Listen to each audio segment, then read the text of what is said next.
We'll call the meeting to order, and the clerk will note that all council are present.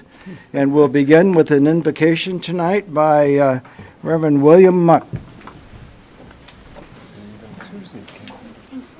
Welcome.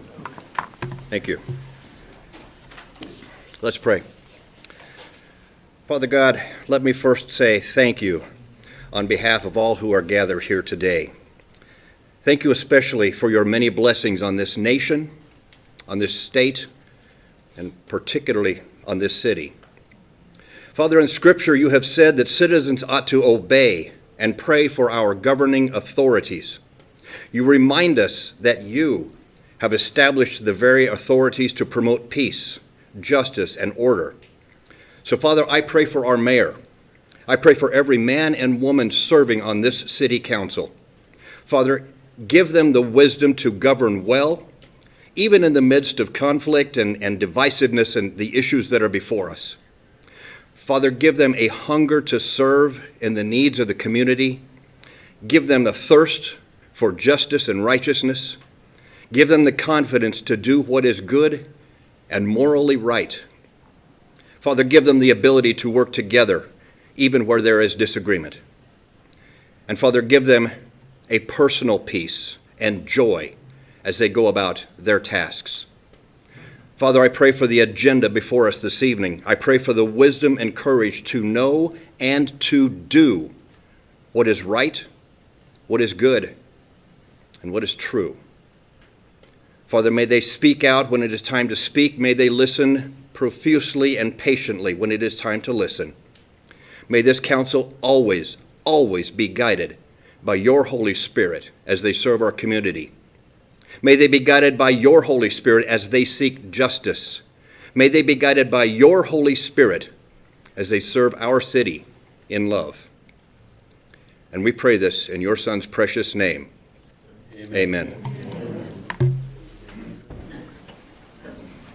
Councilor English, would you lead us in the Pledge of Allegiance? Yes, I will. I pledge allegiance to the flag of the United States of America and to the republic for which it stands, one nation, under God, indivisible, with liberty and justice for all.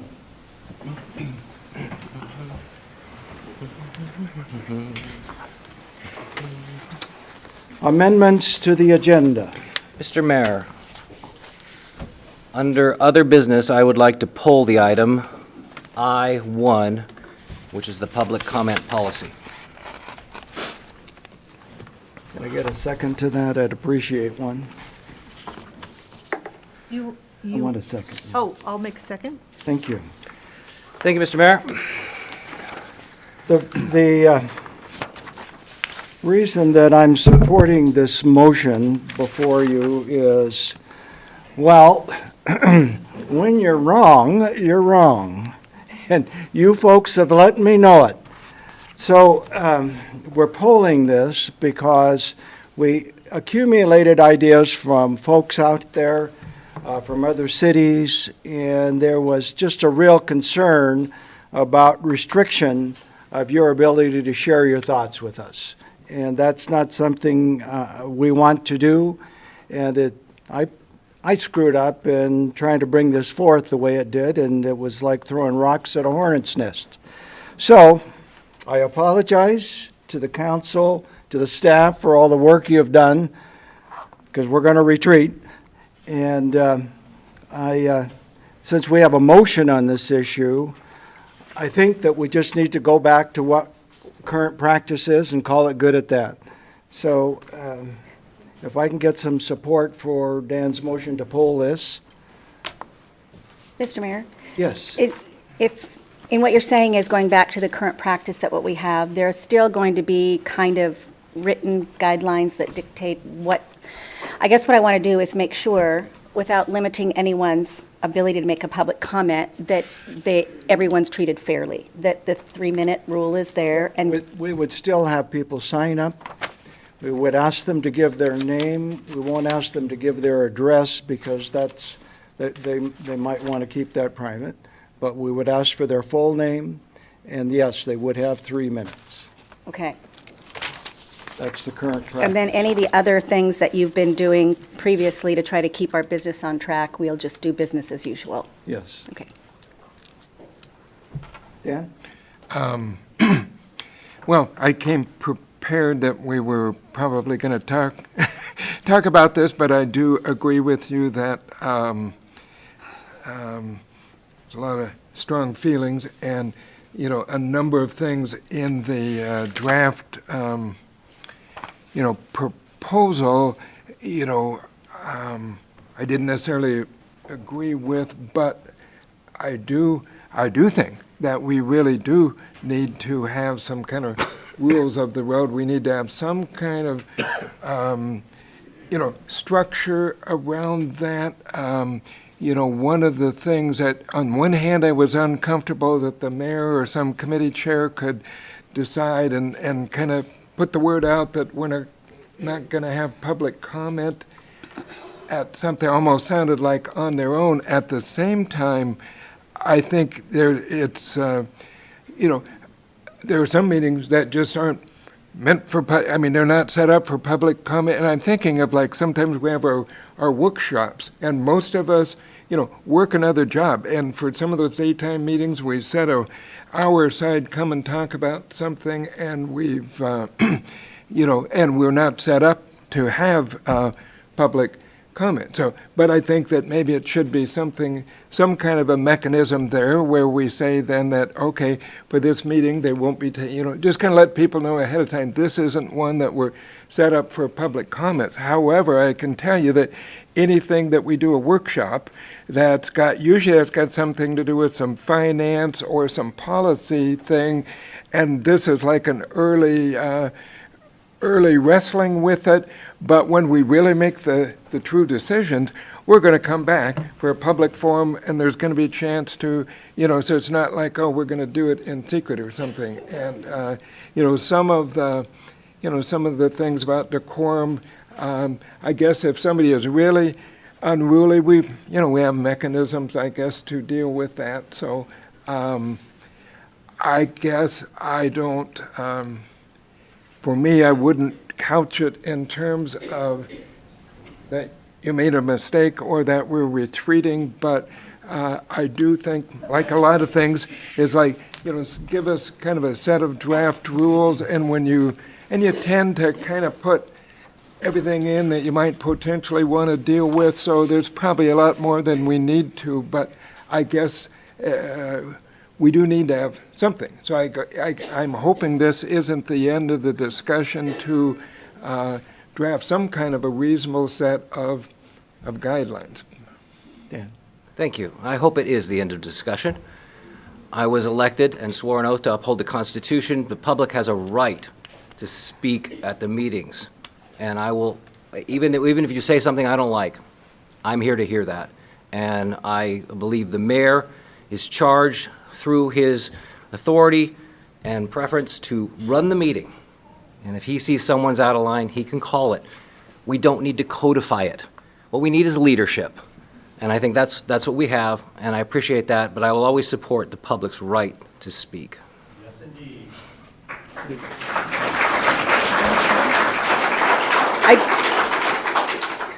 That's the part I'm with you on, Dan. What I guess I'm still struggling with is that this brought up, came to light because there's just been a lot of different ways that people are coming and giving public comment. So I was really looking not for rules, but just a courtesy set of guidelines so that folks would know when they came in, this is kind of how it would be helpful if you participate this way by giving us your name and then, limiting it to 3 minutes. And I don't think anything else beyond, some of those types of things is what I was just looking for, is something that's more of kind of here's how to be courteous so that everyone gets to be heard that shows up for public comment. And that's what I was looking for. So I don't know if that's a direction that we can just ask staff to say, can you help us with some language that's a guideline that is, here's the suggested format or something like that. Some folks come and don't Let me work know. with Steph on that. That's all I'm looking for.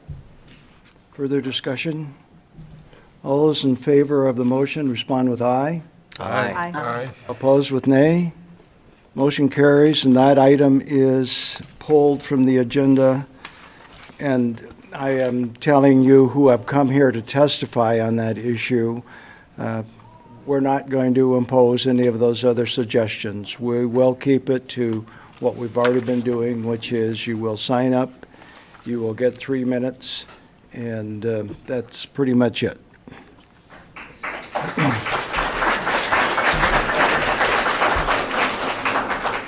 And if you came to testify on that, and now there really is not a reason to do that, if you want to scratch your name off over there, my feelings would not be hurt. More time.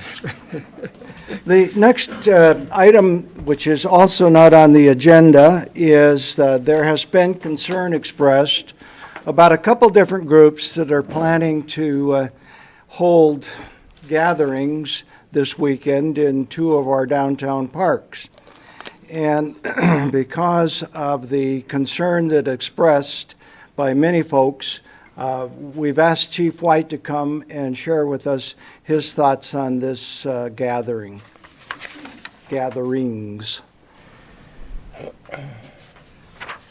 good evening, Mayor and Council. You're absolutely correct. The city has fielded a whole bunch of questions and comments regarding the events of this upcoming weekend. I thought I would just touch on a couple things. The police department put out a press release earlier today. I'm going to cover a couple of those points, but before I get to that, I'd like to cover something from the Parks Department. They've received a whole bunch of questions and comments about why we are allowing one group or the other group to hold an event in our park. And I spoke with Randy Adams and both Bill Greenwood as well this afternoon. And I think it's important that everybody understand that the city cannot discriminate based on the viewpoint of a group who wishes to hold an event. As long as they follow the proper procedure, then the event can move forward. As far as the police department is concerned, I want to give everyone some assurances that the police department is prepared for this event. We are staffing up appropriately.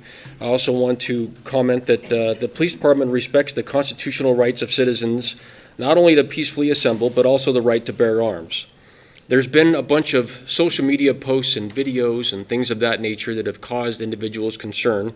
But in working with our partners here in law enforcement locally as well as federally, we have been unable to verify any information that there are large groups coming to our area to engage in riotous conduct. That doesn't mean there won't be some people who are wishing to engage in some sort of, I don't know, a screaming match with someone who opposes them or whatever, but we will have officers down there who are prepared to deal with that if it crosses the line into criminal activity. On that note, criminal activity that is witnessed by officers or that we become aware of that we can successfully prosecute, we will do so strictly this weekend. We want to make sure that both groups have the opportunity to have a peaceful event and they can remain respectful with one another, and we're doing our level best to make sure that happens. With that, I'll stand for any questions. Questions? Mr. Mayor, just a comment. Chief, just a comment. Really appreciate the work of the police department. I know you've been getting a lot of emails as is council. I think you laid it out very well that criminal conduct will be dealt with, but most of all, you've made it clear you want the community to respect each other and enjoy their own events. And I think largely what we've heard from both groups is they do want to have a peaceful event.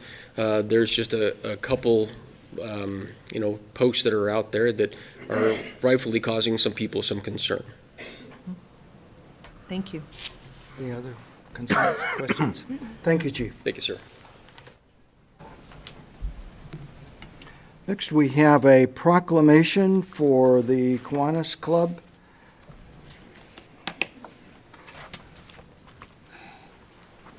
Whereas Kiwanis International is one of the largest service organizations in the world, with more than 551,000 members of all ages and abilities in more than 80 nations.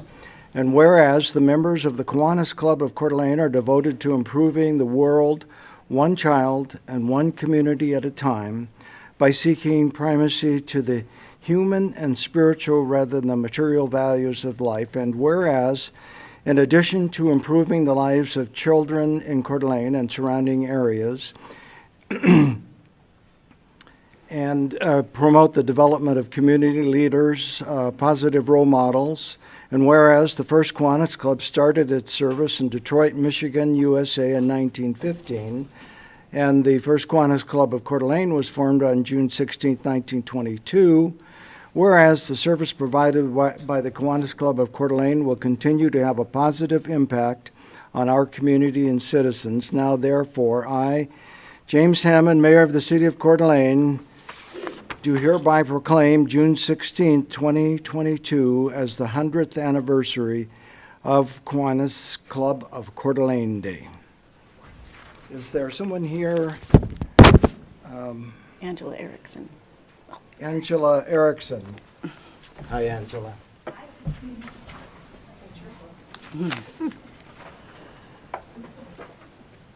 like to present this to you, and thank you, and if you wish to address At the mic. Oh, at the mic you have to go, yep.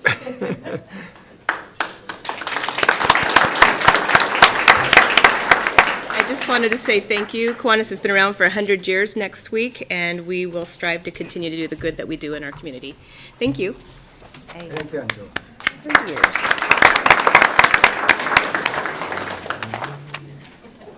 We next have the annual audit report. Good evening, Tony Hackworth.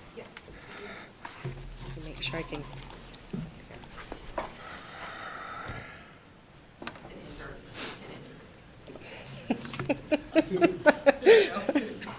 Okay.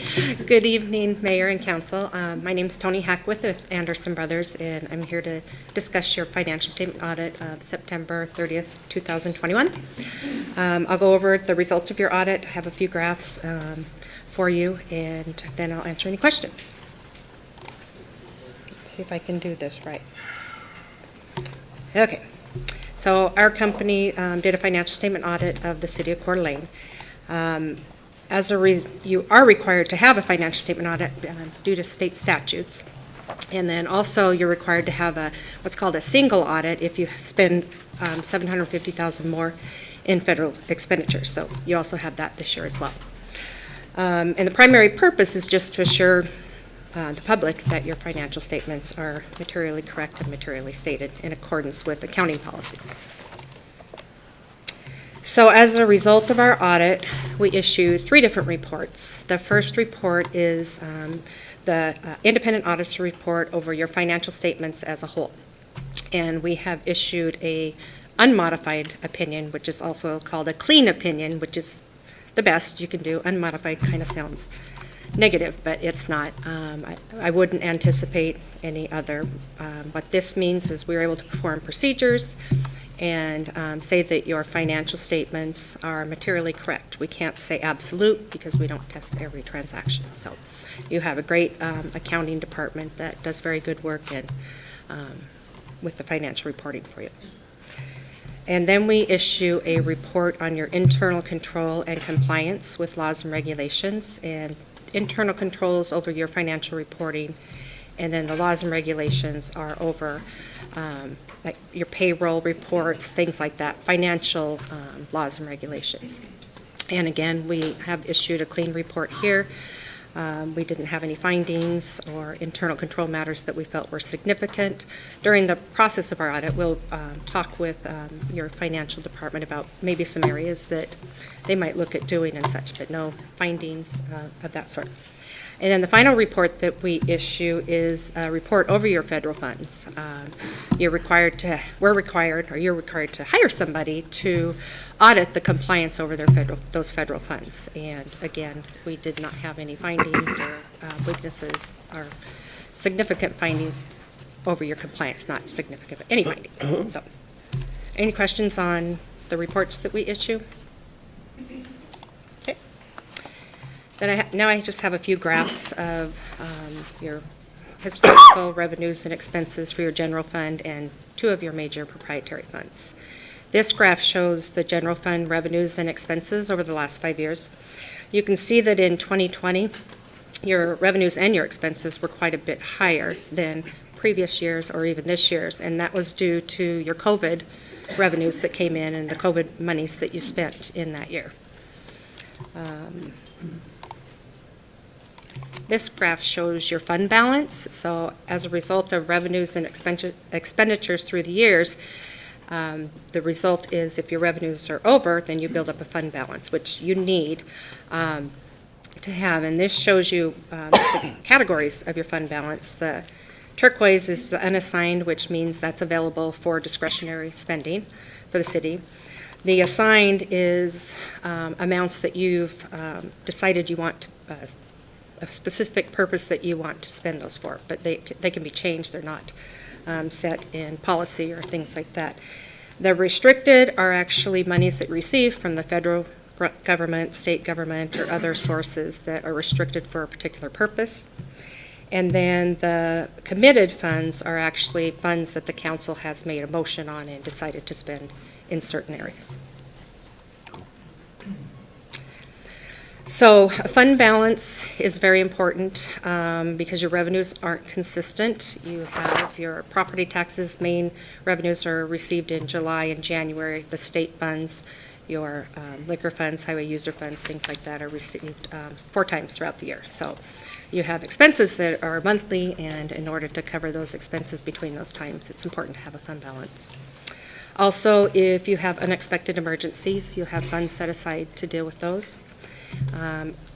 Along with the federal and state funding if you have decreases there or any other source. And it protects the city actually from unnecessary borrowing if you have the funds to do that and not go out and borrow. And it helps you ensure better credit rating if you do have to borrow funds. The Government Finance Officers Associations puts out some benchmarks of minimum fund balances for governmental entities, and they say either a minimum of 2 months of your regular general fund operating revenues or your general fund expenses. This chart shows you where you have been and are with your operating revenues on your number of days that sit in fund balance, unassigned fund balance. Those are the monies you can use for any purpose. So 108 days is what you have at the end of your current year, and that goes up and down throughout the year as you receive and spend your money. This graph shows you as expenditures how many days expenditures you have in your unassigned fund balance. Pretty equal, these amounts, your operating expenses and revenues. Just go over a couple items on your proprietary funds, your 2 major funds, your water fund and your wastewater fund. Your operating revenues increased 19% in the water fund and 13% in your wastewater fund. Part of that's growth, part of that's water usage, and then you did have increases, rate increases in both of those funds. Your operating expenses increased moderately, 2% in each of those funds. And let me go back there, let's see if I can.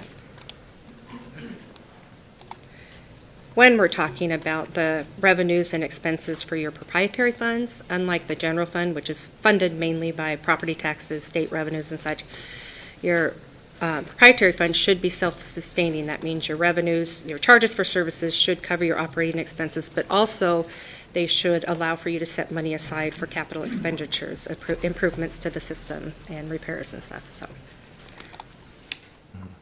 So this is your water fund operating revenues and expenses over the last 5 years. You see the increase in the revenues, like I just discussed, growth and some rate increases. Your expenses are fairly consistent from the prior year. And your wastewater fund, same thing. The revenues increased a bit over prior year with the rate increases and growth, et cetera. And again, expenditures are fairly consistent. The expenditures don't reflect your capital improvement expenses, so just so you know that. And that is all I have this evening. Do any of you have any questions for me? Go ahead, Dan. Yes. Thank you, Mr. Mayor. I don't know if you can answer this specifically or just generally, but I had a couple of items in there that caught my attention. The first was in notes to financial statements on our pension plan, where you have inflation listed as 2.3%. Does that affect the city at all? Because that's not what inflation is. That is actually, your Percy plan is audited by another firm and actually has an actuarial study performed by an outside actuary, so they are the ones that come up with or compute those figures. So if those figures are wrong, is that us or that's on Percy? That would be something you would have to talk with Percy and their auditors with. Sounds good. On the notes to the, our component organization, Urban Renewal, one of your comments in here said that the agency does not have a deposit policy for custodial credit risk. What does that mean? It means that, so credit risk would be if you have your money in an institution over the insured limits and such. So they don't have a specific policy, which I would say probably 70% of the governments that we audit do not have a specific policy over that, but they are aware of what the state statutes say and the insurance limits and FDIC coverage and such. So if they don't have one, we're required to report that they don't have one. And what's the risk on that? Well, the risk would be that if you don't have a policy in place, that perhaps your financial management of the city might, if they do get the city in some kind of trouble or whatever, you can't look to a specific policy, that this is what we have in place and this is what you should be doing and this is what you should, your risk management should be, so. Is that, Make sense? does that apply to the state pool, state funding? No, the state, I guess I don't, when you So we say have, I apply. think, Troy, we put our money into the state pool. I mean, there's like a huge amount of cash that we have that we actually put in the state, not in a local bank. Is that true? Totally correct, yes. And And we do have they- an investment policy. This would be that our urban renewal agency does not have an investment Correct. policy. Okay. Correct. Yes, the city does have a policy, But they don't, the urban renewal does not. and they probably should. Then also on the bonds payable, I discussed this with Troy, so there's a note that's due at the end of the year for almost $3 million for the 2017 series, and that's going to be paid off. I talked to Troy, that's the one that's going to be paid off before they retire the district. Correct. Okay, all right, those were the comments I had, thank you. Okay, you're welcome. Yes, Christie. Thank you, Mr. Mayor. Well, first, Tony, thank you for working so well with our staff, and there's nothing better than a clean audit. And Vonnie, excellent work. Troy, excellent work. This doesn't really pertain to you, but Troy, I was hoping on some of the information in the PowerPoint, particularly page 8, maybe we could take that to our next budget workshop and talk a little more in depth about that, about how we can impact some of that pie graph. Other than that, I just appreciate a job well done. I'll focus on just the audit, the clean audit. Congratulations. Other questions? Thank you, Tony. Thank you.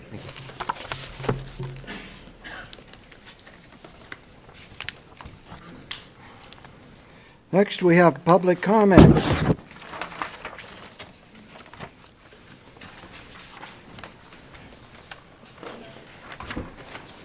Anyone sign up? Did anyone?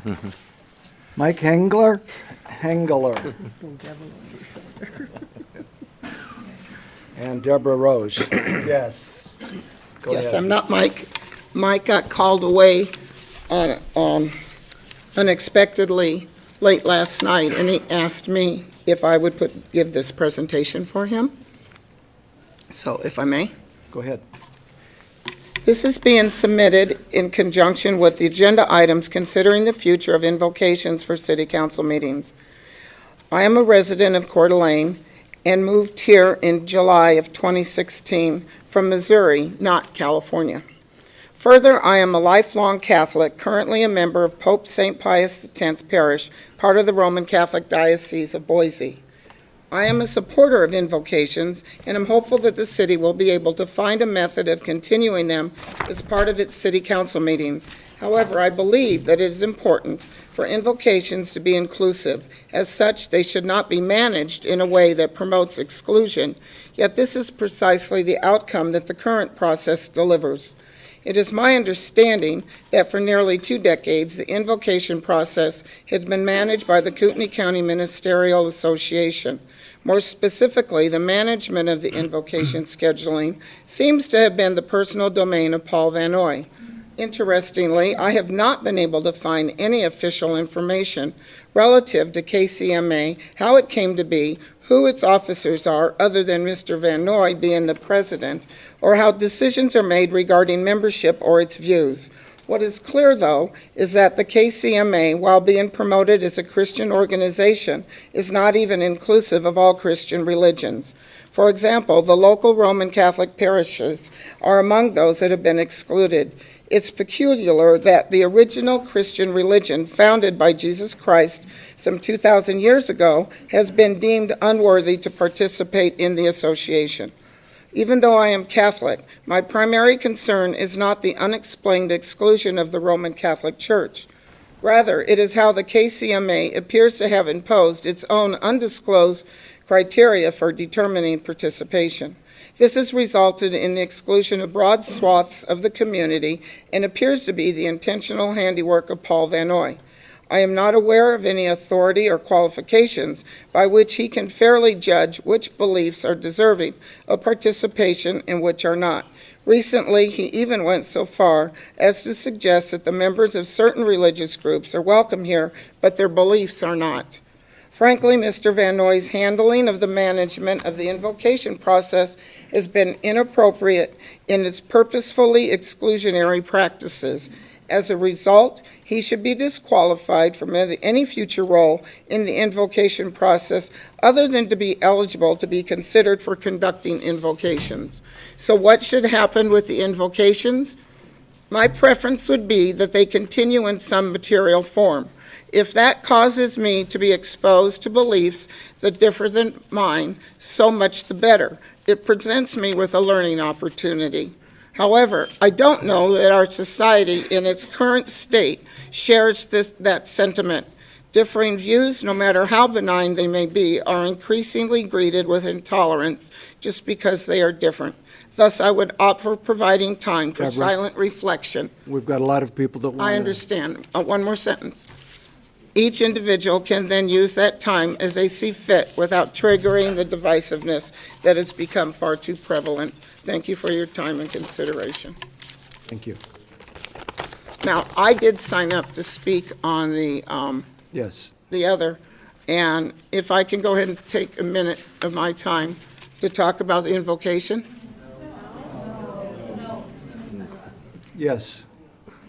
Okay. Overruled. It's not easy for me to say this, but I feel I need to. And as Mr. Van Noy has asked to be considered to be appointed as the city's chaplain, I must say that I have found those who look to Mr. Van Noy for spiritual guidance have expressed some of the most hateful, mean-spirited, and unchristian behavior I've ever seen.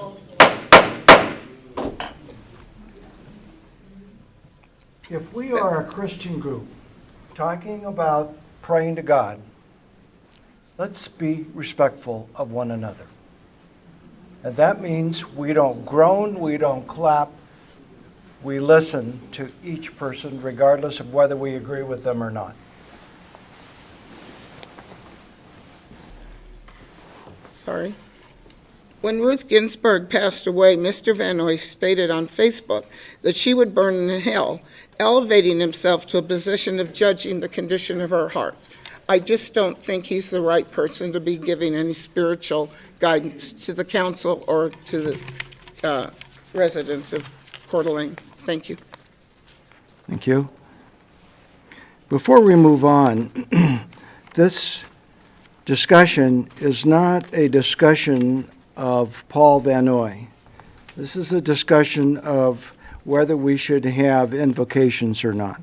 And I would very much appreciate it if you would keep it to the issue of whether we should have invocations or not.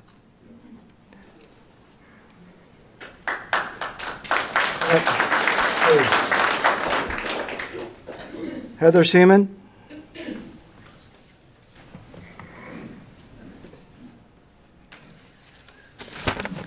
Heather Seaman, Reverend and Pastor of Community United Methodist Church. Invocation, what a wonderful opportunity and to experience the depth and the breadth of faith of those who live in our city and voted on this council before us to ask for divine guidance upon the community in which we all live and enjoy. What an amazing opportunity to ask for wisdom and insight to be sent upon this gathering in its entirety. A gathering that needs exactly that, wisdom and insight in its coming together and in its moving forward together. If, in fact, we are to live into the goodness for which I believe we were created and intended for together in this community. To offer an invocation, an opportunity that I would have loved to have been included in as pastor of Community United Methodist Church at the corner of Ramsey and Hanley for these past 16 years. Community United Methodist Church, a mainline denominational congregation who has been a part of Coeur d'Alene for well over 140 years. To have engaged in asking a blessing over our shared community and its leadership, perhaps even add a female voice to what has been nearly exclusively males for at least these 16 years that I have served. But I was not offered the chance because, as I came to understand it, the opportunity for invocation was not open to me because I was not a part of a ministerial association, an association that I wasn't even aware of. And even then, if I had been, to offer an invocation, it is not strictly defined as an act of clergy or the ordained, but it is defined as the action of invoking something or someone for assistance and authority. What a wonderful thing. If, as a council, the invocation was defined by you for the sole purpose of seeking blessing upon these proceedings, the sending of divine wisdom and insight, why could we not ask this of our community and its members, our shared community? Why could we not expect it of them, of us? I believe, quite frankly, that we can. I believe, quite frankly, that we should, with hope and trust and purpose as leaders in the community, as we live into the promise in which I believe we were all created for, together. Thank you. Thank you.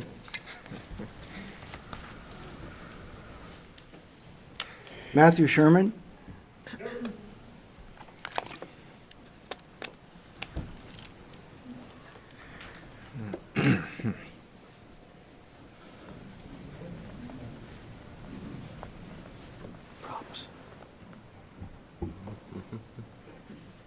Mr. Mayor, I'm very humble and honored to be here, ladies and gentlemen of the City Council, and fellow Americans.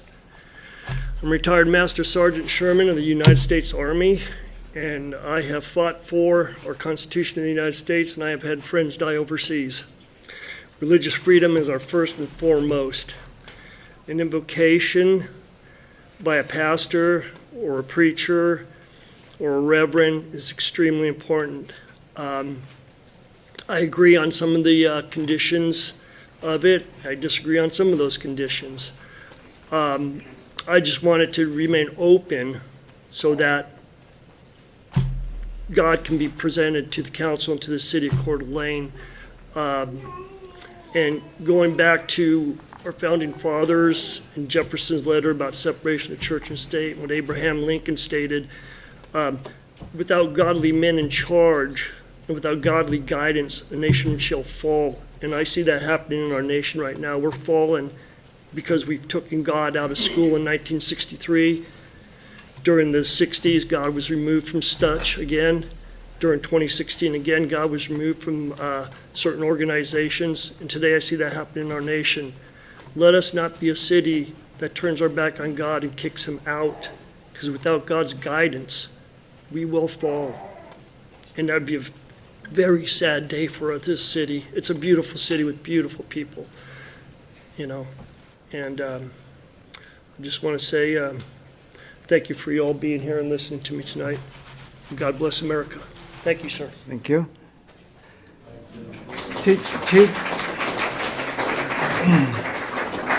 TJ Farrell? TJ? Where in the world would he have the flag of another country over the U.S. flag? Hi, my name's TJ Farrell. I live just north of here. I'm very much in favor of the evocation. I think it's so important when pastors have the opportunity to share their belief systems and that they have so much in common. It's unfortunate that there are a lot of people who think they may or may not be Christians, and you know, I don't know. There's a dozen things that are brought to the table that are not they're not standard Christian beliefs, and we are a nation based on Christian beliefs, and I think we should allow it, encourage it, and that it shouldn't be a free-for-all. It should continue to be what we would think of as biblical teachings that have been accepted by most churches. I don't want to get into doctrine, but there's a lot of churches out there that are not Christian. There's a lot of groups out there that are anything but, with wands and all the magic and everything. I'm really in favor of a Christian-based group to pray for us, to pray for our government on a regular basis. Thank you. Thank you. Mike Grabenstein?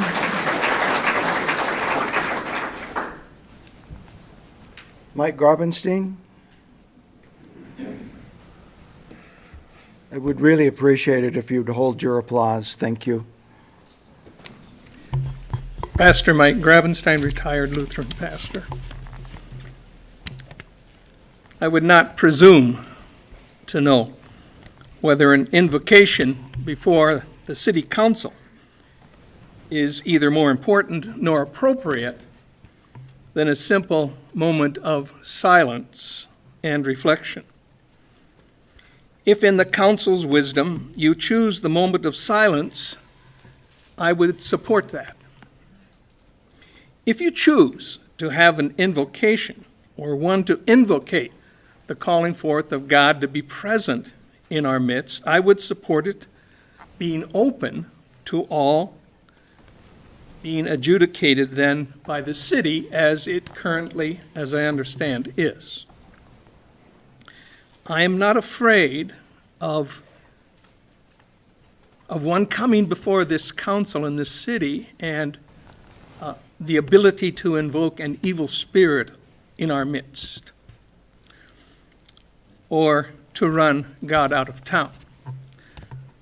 I prefer to, and stand perhaps with what Carl Jung had posted above his door in his home in Kesswell, Switzerland. The Latin is vocatus atque, non vocatus Deus, which translated means bidden or not bidden, God is present. To have an invocation or a moment of silence, we have already been invaded by the God of creation and the God of life. Thank you. Thank you.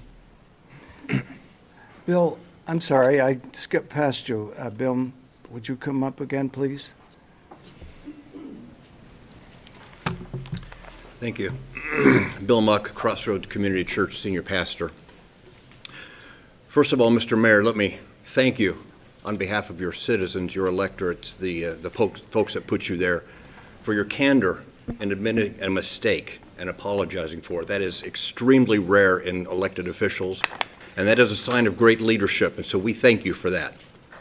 Having said that, you stand at the precipice of making yet another mistake, and that mistake is allowing someone else other than a Christian to stand here at this podium and invoke a spirit that you do not want in the city of Coeur d'Alene. A few moments ago, I prayed for God's blessing to be on each one of you this evening and as you go forward. And let me assure you that regardless of how you vote to silence us, we will continue to pray.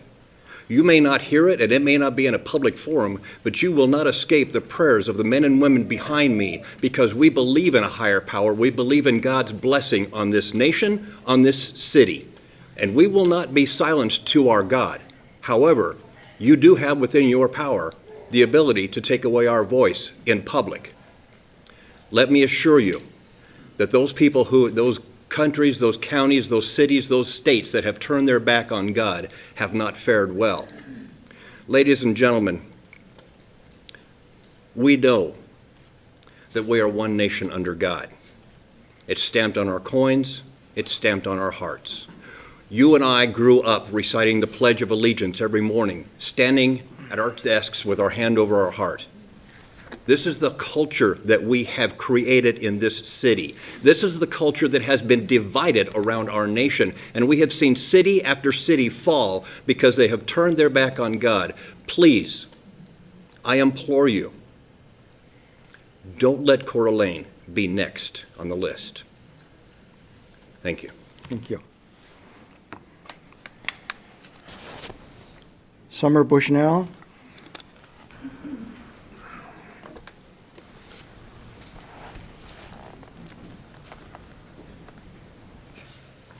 Hi, my name's Summer. I wanted to talk on a completely different topic. As you all know, I do campaign stuff. We keep having issues this primary, not like in November, but I've talked with people I work with, and I've been having interactions with staff with the city where I can look at the county GIS system and I can see I'm on private property, but when I go talk with the public employees here, most of them, I'm trying to make sure I differentiate between highway district and your guys' departments.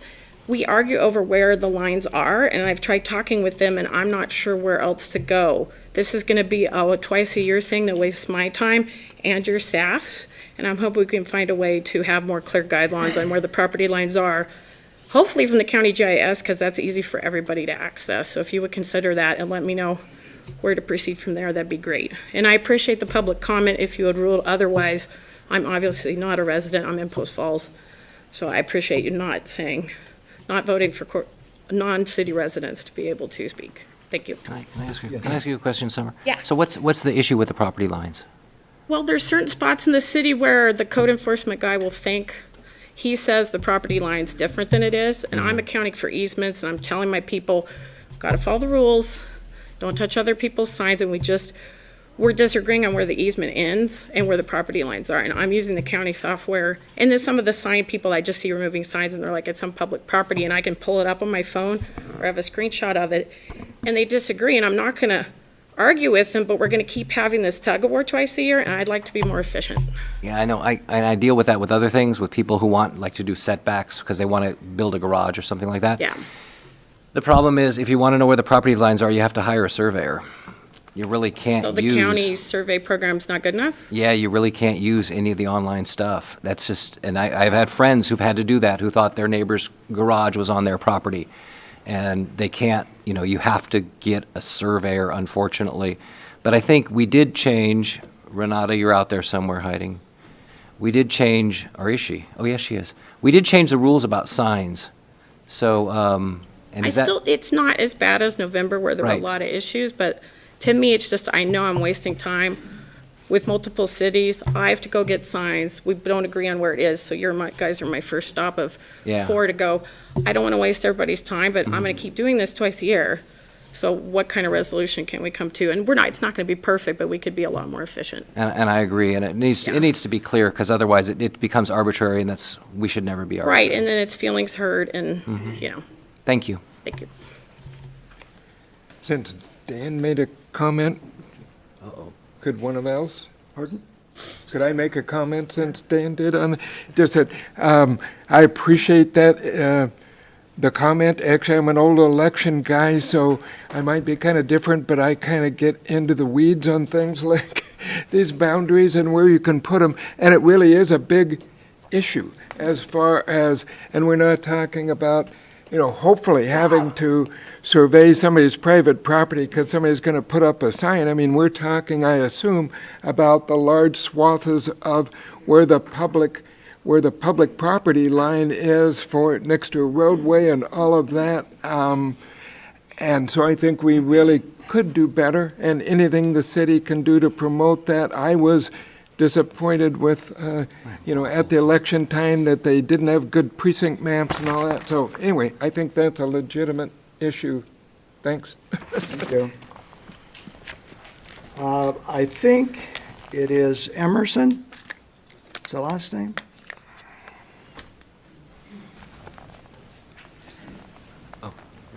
I just want to thank you, Mayor, and City Council meeting, or members, for letting me speak. Give me your full name, please. Roby Emerson. Thank you. I just want to say that I would like the invocations to stay open. That's all I'd like to say. Thank you. Yep. Dave Walker, former council person. Dave Walker, 67 years resident and citizen of Coeur d'Alene, honored mayor and council. You've got your fire and brimstone yet? A lot of preaching going on out here. It's kind of interesting, it actually is a country that was formed for freedom of religion and freedom from religion, not as a Christian nation. I might remind you that under God was not in the Pledge of Allegiance, nor was in God we trust on our dollar bill until the McCarthy frenzy in the mid-50s. So this doesn't go all the way back. Personally, I've seen, 20-some years ago, I sat up there where you guys were, and I listened to the invocation, and we got on with it. That one kind of reminded me of, it was more like a pep talk at the big game. Guy comes in, reads a motivational line or two, here's a quick verse, bing, bang, boom, let's go play ball. Not anymore. I've been to the council meetings over the last couple of years for a various number of things, and the people that I listen to come up here, they're not only trying to give a little motivational, they're trying to preach to you, preach to the city, they're trying to lecture you, they're instructing you, you know it. I've sat right here, I couldn't believe what a guy was saying in December. It's ridiculous. I got two major points. You're not going to get rid of the invocation, fine and dandy, let's shorten up, make what it is. This is a place of business. Religion belongs in your home and your church. Preaching does not belong here. You want to give an invocation? Fine and dandy. I got a big issue with how that's being done right now. There's something called the Kootenai County Ministerial Association, and if you have the opportunity on your iPads, pull this up. It's seniorpastors.com. And it's a very interesting website. It's pretty devoid of any real information. You really kind of got to look. But I'm figuring, well, who are these guys and how did they get in here? Interestingly enough, the one thing I saw was they didn't actually have a list of people other than there was a list of a year's worth of Minister of the Week. And there was 52 names there. And I looked down there and what was interesting? I'm looking down this list and I don't see a Presbyterian. I don't see a Catholic. In fact, as I look down here, they're mostly cute brand names. Somebody that's like, hey, the mom and pop church. They're like Subways. They're everywhere. Bigger thing is, here's these churches. They're all committed. The one thing that stands out most vividly on their website is their hate, fear, and intolerance of any sexual deviance. Read it. Here's the thing. Would you have had Richard Butler stand up here? Hate to beat his name up again, but Van Noy and his gang, their primary existence is to stop sexual deviancy. It isn't their business. I'm going to ask for an escort to my car after this because I know this group is a very... Dave. You know what? It's a very confrontational group, as you can tell. We've seen it in the papers. We see what they do. There's my 3 minutes. Divest and divulge from the Kootenai County Ministerial Association and get real religion back here, not these fly-by-nights.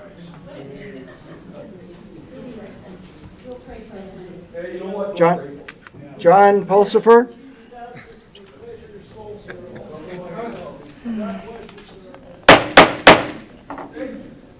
If you want to have a discussion, take it out in the hallway or outside, please. John? Good evening. Thank you. I'm so glad I get to follow him. It was going to be the Harvard attorney, and that was going to be much more difficult. But a couple things. you know and I know a lot of people don't understand, you've already made changes and you've already made a right choice when it comes to invocations. So I commend you on that. And I think you should ask yourselves, do you want to be the council that cancels prayer? Because that's really your only choice now. You can't go back to the way that it was done before. I don't think you can legally. It puts you in jeopardy. And we have an amazing community of diverse faiths, including, we should absolutely include people who don't believe in God if they want to have a moment of silence. That's wonderful. And I know many of the preachers and pastors that were just talked about, I don't feel that way about them, even though I was previously among the faith groups excluded from praying. And I was able to offer the first prayer of people who were not in that ministerial association. So I think you keep it how it was, how you decided. I think you must have done it in an executive session. The mayor made a decision. No, it wasn't. But the mayor made a decision. Now the council has a chance to vote on it. And forever in history, you will go down on your decision and what you decided to do. So that's that. That's how I feel about that. Number two, free speech. I'm a little disappointed you didn't talk about it more. I understand your frustration and Renata, the work they did.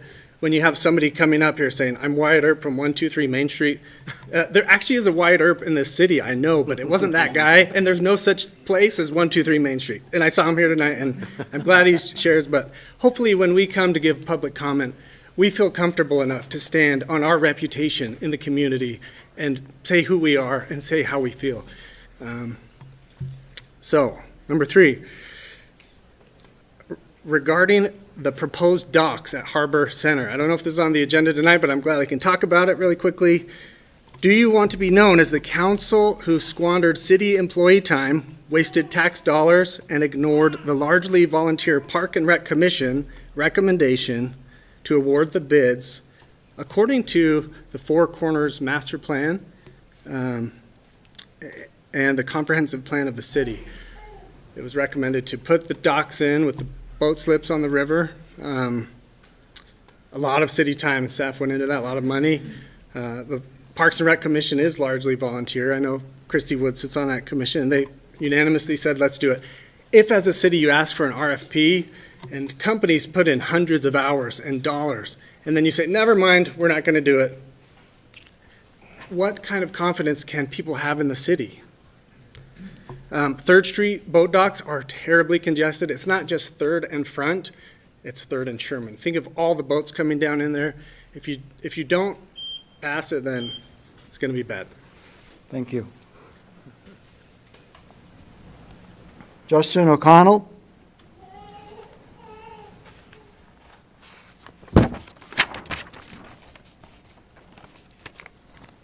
And after Justin is Mike Gridley. Who? Hello. Hello. I did want to address today the ban on public commenting. I am one of the few that is actually in favor of a total ban on public commenting, and I'll tell you my thinking here. First of all, I did want to thank the City Council for your service and everything you've done to this point. So I want to speak on why it is so important to altogether ban public from speaking at these meetings. A few weeks ago, the UN and the World Economic Forum signed a strategic partnership framework to accelerate sustainability goals as highlighted under the 2030 Agenda. Said the UN Secretary General, the new strategic partnership framework between the UN and the World Economic Forum has great potential to advance our efforts on key global challenges and opportunities, from climate change, health and education, to gender equality, digital cooperation, and financing for sustainable development. So I wanted to speak about one of the main goals, which is carbon neutrality by 2050. That means essentially no carbon output. In that memorandum, the two leading global organizations pledged to hasten the 2030 Agenda. So I think it's time we discuss how to practically hasten the sustainability goals here in Coeur d'Alene in North Idaho, as expressed by some of the city's beloved partners in the community. So I've developed a multi-point plan for accelerating the 2030 goals here locally. I call it the Make Idaho California Plan. I want to focus today on growth and development.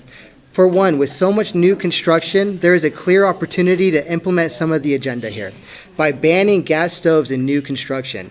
We've accomplished this in parts of California. We've been able to ban electric stoves completely in new construction. This is just a stepping stone towards banning stoves altogether in new construction. We're working on that now. Now, California is way ahead out there. And of course, when you build a new apartment building or new house, you cannot install electric stove. Now, on the park front, now we need more parks. Ultimately, the goal is to turn Coeur d'Alene into one park, one big park, only a park. It's good for the environment. So that is why we propose massive skyscrapers in downtown on Sherman. I believe we could fit the entire population of Coeur d'Alene on a few blocks in Sherman, on Sherman. That way we can return Coeur d'Alene back to nature where it belongs. Now, in regards to the roads, first of all, I want to thank the road layers. I see them working. They're doing a great job. Now, in California, we're debuting roads that are just for bikes. It's just one lane, and there's no cars allowed on them. And I believe that here in CDA, we have a unique opportunity with all the new construction just to skip a few phases and implement the bike-only lanes. I believe this is something that we can do very quickly. So now, part of this, we can tell Californians coming here that, in fact, soon State Line will be oceanfront property because of global warming. We told Californians this, and they believed it. So thank you so much for your time today. Justin? Is that your real name? Excuse me? Is that your real name? Yes, sir. Okay. Yes. I want to party with this guy. Please come back. You better be as funny. Good evening. I'm Mike Gridley. I live in Coeur d'Alene, Idaho, and I'm having this weird deja vu experience like I've been here before in some prior life. I just wanted to express my support for doing away with the invocation. I worked for the city for 20 years, and I kind of did the math, and over 20 years, at 5 minutes for invocation, times the number of meetings, it comes out to roughly 80 hours of invocations that we've gone through. And I think there is some benefit to express the blessings and the wisdom on council, but I did notice that on the occasions when a minister doesn't show up, when there is no invocation, you guys do pretty good without that. And so I think in the case or support of efficiency and using people's time wisely, that we should do away with the invocation. The other thing I think that occurs to me is, somebody spoke to it, the divisiveness. Religion has become politicized, unfortunately, and I think it, as an employee standing, any people who are non-believers standing and listening to one particular religious viewpoint over and over, I don't think is fair. I don't think it's right. So if we're going to keep invocations, I think it should be open to all comers and all faiths. But from a practical standpoint, I think we should do away with it and just proceed with a meeting, do the business of the city, and move on. Thank you. Thank you.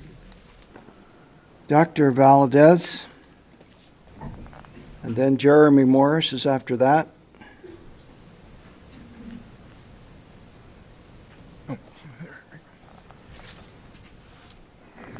Good evening, Mr. Mayor, City Council members. Thank you very much for the opportunity to speak publicly. I've only attended one previous City Council meeting, and I have not, excuse me, I have not spoken publicly before. After hearing all the comments, I'm quite tempted to address them, but I will not.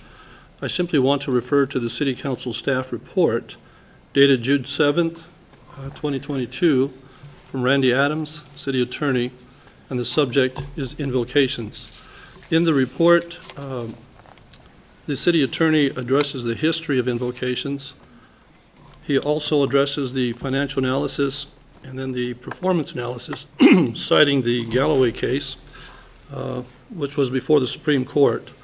His conclusion, and I quote, "The city's current process for inviting person, I think he meant persons, to give a prayer or invocation before city council meetings is non-discriminatory, and the guidelines developed by the staff which prohibit the denigration of other religions and proselytization is consistent with Supreme Court procedure.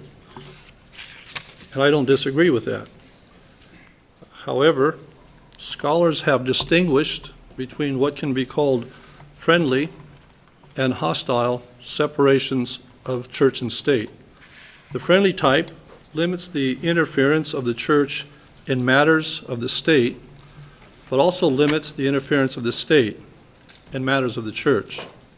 And so each group recognizes the authority of the other and doesn't seek to wander outside their jurisdiction into the jurisdiction of the other. The hostile variety, by contrast, seeks to confine religion purely to the home or church, seeking to limit public displays of faith. Consequently, if this city council determines to continue the current practice of invocations before city council meetings, that would be consistent with Supreme Court precedent and considered friendly separation between church and state, which I believe is Attorney Adams' conclusion. However, should the city council also continue to hold control over the action of inviting, which is in his paragraph? In the very beginning, he says the city's current process for inviting, and that's the issue that I would like to address.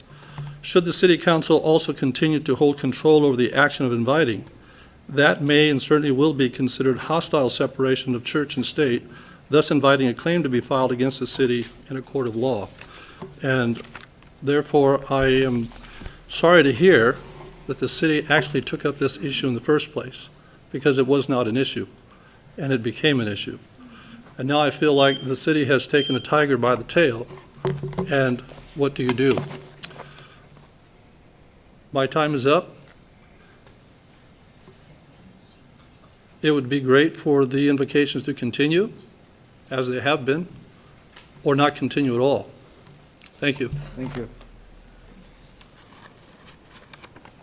Jeremy Morris?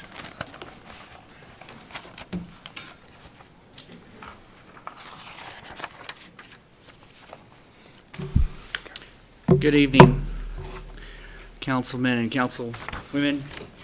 My name is Jeremy Morris. I'm a disabled veteran. A little bit about my background. I'm a lawyer, but I'm a constitutional lawyer. And while many lawyers pretend to be constitutional lawyers, they are not. The Constitution is my specialty. And so I'm here to address the issue regarding invocation, and most specifically, the deception by many of the people on this council when they ran for office many years ago. See, when I came to this town, very quickly I was asked to be part of an organization called Truth North Idaho. Truth North Idaho TNI, and within a couple of weeks, what we did is we created fake email addresses. Vince Harding was one of the individuals. Some of them had email addresses like Roe v. Wade was awesome 1973 at gmail.com. But we contacted certain members on this council, while they were candidates, and asked them a very specific question. In fact, we asked them one question in particular. I think we actually asked them two questions, but the one question that we asked was, and I will quote, whether you'd be willing to look into whether it is appropriate to have prayer, particularly prayer administered from one religious sect at a public meeting. And we had responses from these then candidates, Ms. Miller, Mr. Evers, at the time candidate Whittemire, and Ms. Evans. And we then reported those responses in their full quote, and we distributed those documents of their quotes to various churches around the area. Ms. Miller said, "I wouldn't have a problem looking into the appropriateness of prayer at public meetings." Now, that was a quote. I'm not taking it out of context. That was her entire emailed answer. Mr. Evers said, "As far as the Christian faith goes, I never thought about it. I can't see any problem with it." So kudos to Mr. Evers. But Ms. Evans said, "Yes, I promise to look into the appropriateness of prayer at public meetings." She said yes. And yet, it was buried. It was buried by the Coeur d'Alene Press. Because what the Coeur d'Alene Press did was for 6 straight days on the front page of the Coeur d'Alene Press, ran article after article, not asking the question, why would someone be for this? Instead, they asked why it was deceptive to have fake email accounts. So I'm here today to ask for transparency so that the town knows that some of the candidates here that are now members are active members of the Democrat Party, are former Obama girls, so to speak, supporters. And just like the school board, the local school board, and I'll finish, are actually really hardcore political activists and not being honest. Mr. Gookin has stated that there is no basis in law for religion, and I can tell you as a constitutional scholar that would fly in the face of many of the founders, including Mr. Adams, who stated that our Constitution is only acceptable for a wholly religious and moral people. Thank you. Gonna counter that one. Susie Snedeker? Okay. Tara Stone? Now or never.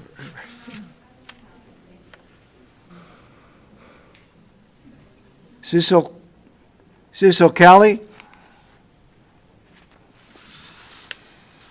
I am totally unprepared, did not plan to speak. I came here to support those people who were going to speak.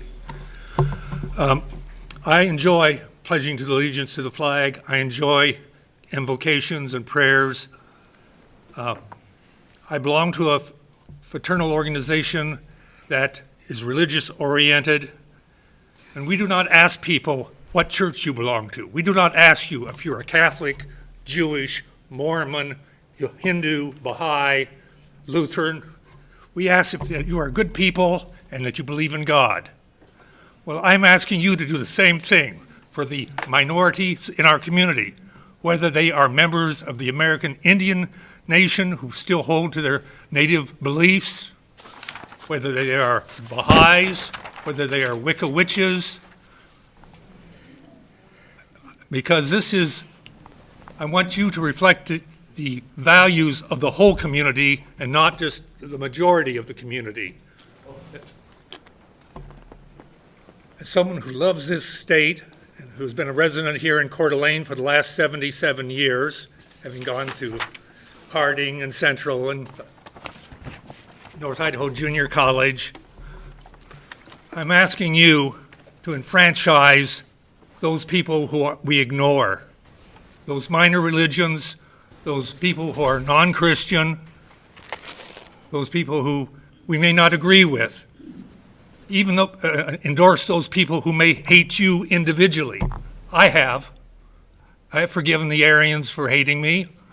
I've forgiven the people who were kind enough to put swastikas on my home or feces on my car. In the name of love and compassion, I ask you to show love and compassion. Thank you. Tim Saint?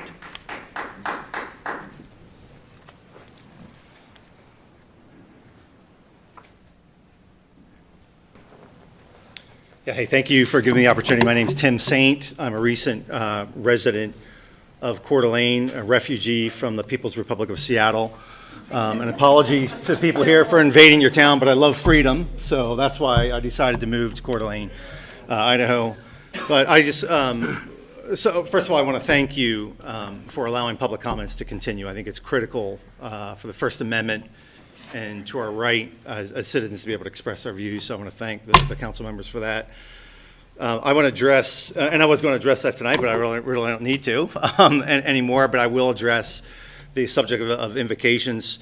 So I want to discuss the Idaho State Constitution. It's baked in the Constitution. I read the preamble right before I came here. And that preamble states, "We the people of the state of Idaho, grateful to Almighty God for our freedom to secure and blessings and promote our common welfare, do establish this Constitution." I don't think there's any doubt whatsoever that the history of this nation, the history of this state, is a fear of God. I think the only question is, who is God? I think most people would agree that it is that is part of our history. So I'm just going to address some of what our founding fathers stated, and I think they would make it clear that God is none other than Jesus Christ himself.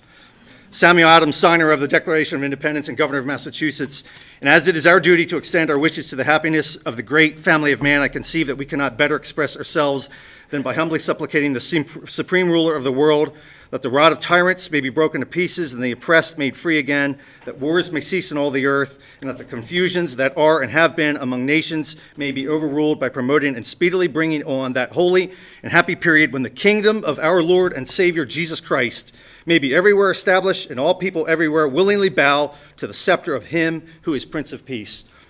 The founder of my home state, William Penn, I do declare to the whole world that we believe the scriptures to contain a declaration of the mind and will of God in and to those ages in which they were written, being given forth by the Holy Ghost, moving in the hearts of holy men of God, and they ought also to be read, believed, and fulfilled in our day.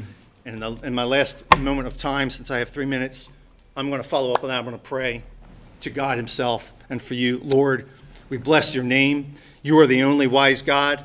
Lord, you hate evil, you love good, and your word says, Lord, that woe to you who hate evil, or woe to you who call evil good and good evil. Lord, I pray that this city council will honor your word in Psalms when it says, let the evil of the wicked come to an end, and may you establish the righteous, you who test the minds and hearts. And I pray that each one of these city council members, Lord, will develop a fear of you, will love righteousness, will love your law, and will submit to your law as the only wise God. I pray this in the name that is above every name, and the name to which every knee shall bow, Jesus Christ, who is King of kings and Lord of lords. Amen.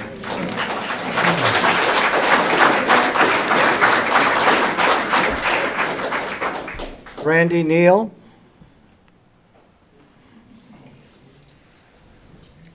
Oh, excuse me. And then next is Ben Cooper.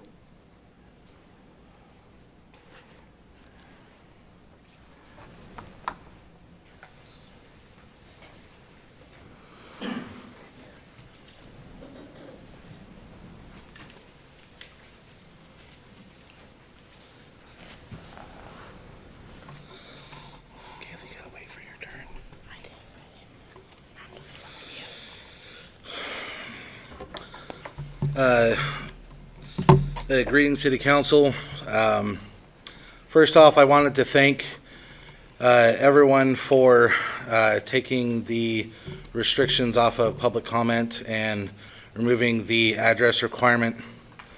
Part of that is I wanted to share a story that would reinforce that decision. And simply for hanging a candidate sign on my fence in the city of Coeur d'Alene, I had 7 men come out of the park and threatened to burn my house down. They called my wife all kinds of nasty names. And I was at work. I was trying to get off as quickly as possible. By the time that the Coeur d'Alene Police Department arrived on the scene, the men had already gone. That's the kind of situation that we're dealing with in Coeur d'Alene. And if the city doesn't at least allow people to come here and vent their frustrations, maybe it's not always the most civil way, but at least it allows for an avenue. I think that we need more public participation, not less. With that being said, pertaining to the June 11th event that'll be taking place here in Coeur d'Alene, There are the hope and prayer that I have is that the Coeur d'Alene Police Department will not only have the viewpoint of allowing each individual group to exercise the right in non-discriminatory fashion, but also will apply that if there's any lewd or public indecency, that those individuals will be taken, that the laws will be enforced when it comes to that as well.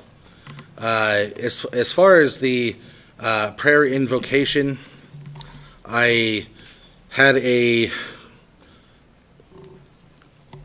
quote that I wanted to share with you from the Bible. It says, "Woe to those who call evil good and good evil, who put darkness for light and light for darkness, who put bitter for sweet and sweet for bitter. Woe to who are wise in their own eyes and shrewd in their own sight." We are definitely living in a time where good is being called evil and evil is being called good.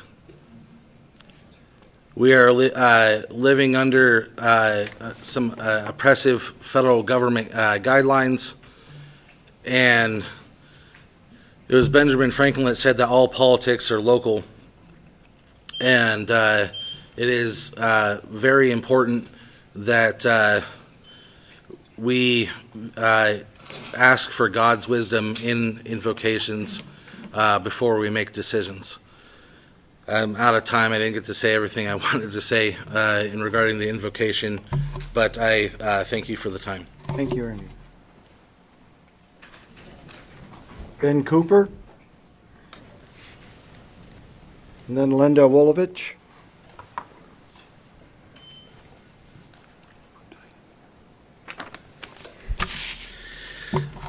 So, in the past 2 years, countless public events were shut down over public health concerns, and monkeypox has 10 times the fatality rate compared to COVID and a much greater transmission rate within the homosexual community. And whereas COVID is a threat to the very old, monkeypox is especially dangerous to the young. If that were the only reason, that would be reason enough to revoke the permits of the January 11th CDA Pride event. Unfortunately, there are more reasons. CDA Pride is being organized by members of Portland Antifa and the Satanic Temple, the same Satanic Temple who this council is considering capitulating to in today's vote. The ideologically liberal Satanic Temple and Antifa exist but for one reason: agitation.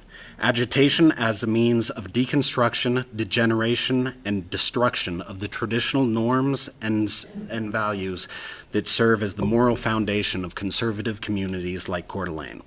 Passive degeneracy is on its own a problem, but the addition of Antifa members such as Right-Wing Parlor Watch, Read Out Antifa Alliance, and Daryl Lamont Jenkins indicates a high likelihood that political violence is their ultimate aim of this group. Add to that many conservative and religious groups will be protesting this event, as it is their First Amendment right to do so, and we have a recipe for potential disaster, especially since this event is being marketed to children by CDA Pride. Even if this council was not worried about the spread of biological disease within the community, even if it was not worried about the potential violence from agitating groups like Antifa and the Satanic Temple, it should still publicly condemn groups like CDA Pride. Democracies function best when its leaders act as avatars for the will of the people who they represent.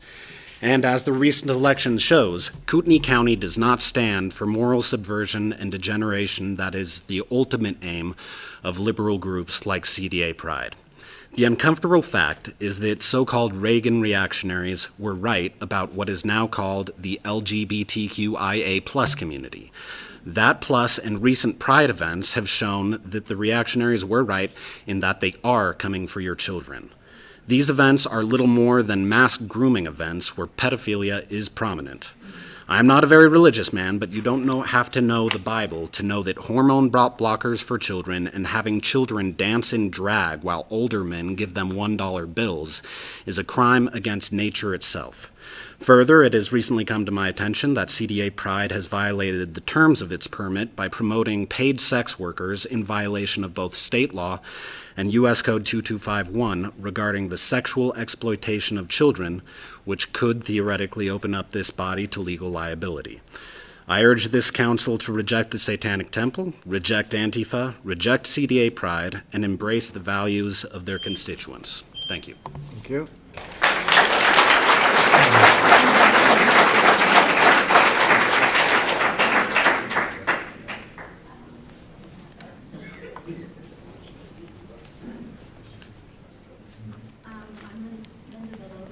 Of Coeur d'Alene, and I say amen to him with many regards to that, and the people say that, okay, the God of our Bible does not hate the sin, does not hate the people. He loves the people, but hates the sin. And so don't get all upset about all that, but I don't know why he got me going off my script. I do support, though, with the prayer being to our Creator, God of the Bible, and that would be it. But here's my question. How can we be, the comments that we give, be more effective? I have been present in many council meetings and the comments are given, and then suddenly the motion is read and passed, and then it's obvious that it's all been generated before all of our comments are, How can our comments be more effective? Should we be making comments in general services?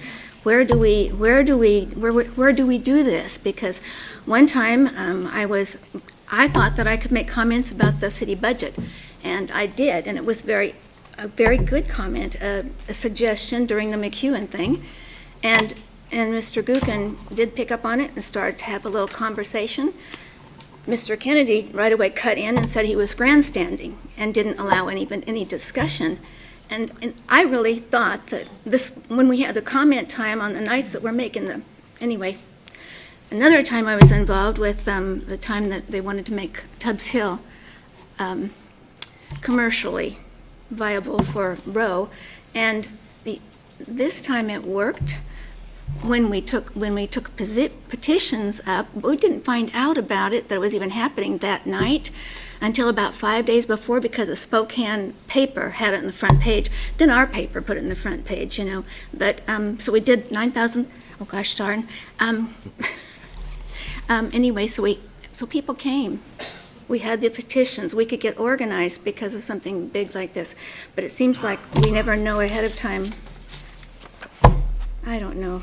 Anyway, how can we better be more effective and make a public input impact on your decisions? I know you're making a big thing about this one, but I just feel like it's pre-scripted already. And when the lady spoke about the art and you jumped down her throat, she had walked away and she was just trying to respond and say, I wasn't against the person. It was just her art. And then Mayor Hammond, you got so upset with her about trying to rebut what Christie was yelling at her about. And comments, I don't know. I'm sorry. 8 seconds, 7. Do you have any questions for me? Okay, but yeah, it's God. It's all about God. That is the end of public comment. Susie, you had signed up. Did you want to share? Not tonight, I guess. Okay. Thank you for coming.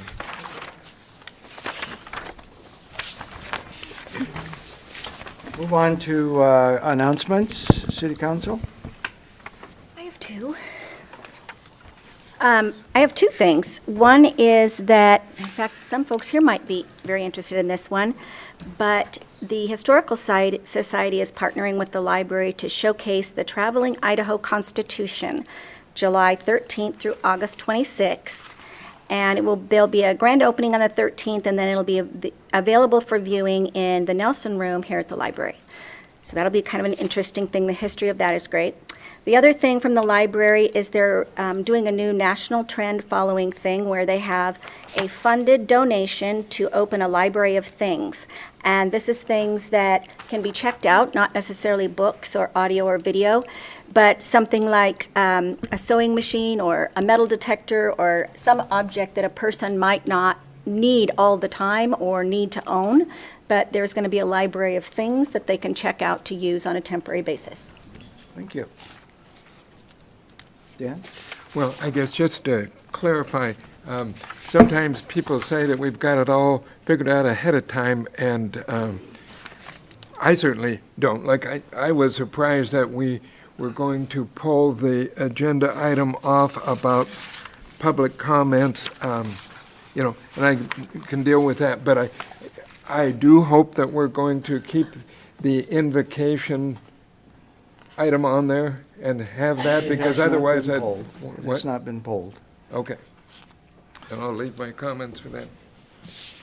I have two appointments before you tonight. One is Mike Wood to the Ped and Bike Committee, and the other is Jeff Lemon to Design Review Commission. So I have moved. reviewed both of their qualifications and feel they are well qualified for those appointments. So moved. Second. We have a motion and a second to make those appointments. Mr. Mayor, just under discussion, I would just like to clarify no relation. Oh, okay. Okay. Any further clarifications, discussion? All in favor, respond with aye. Aye. All opposed with nay. Motion carries. Mr. Mayor, I'd like to move to approve the consent calendar as presented, including Resolution 22024. Second.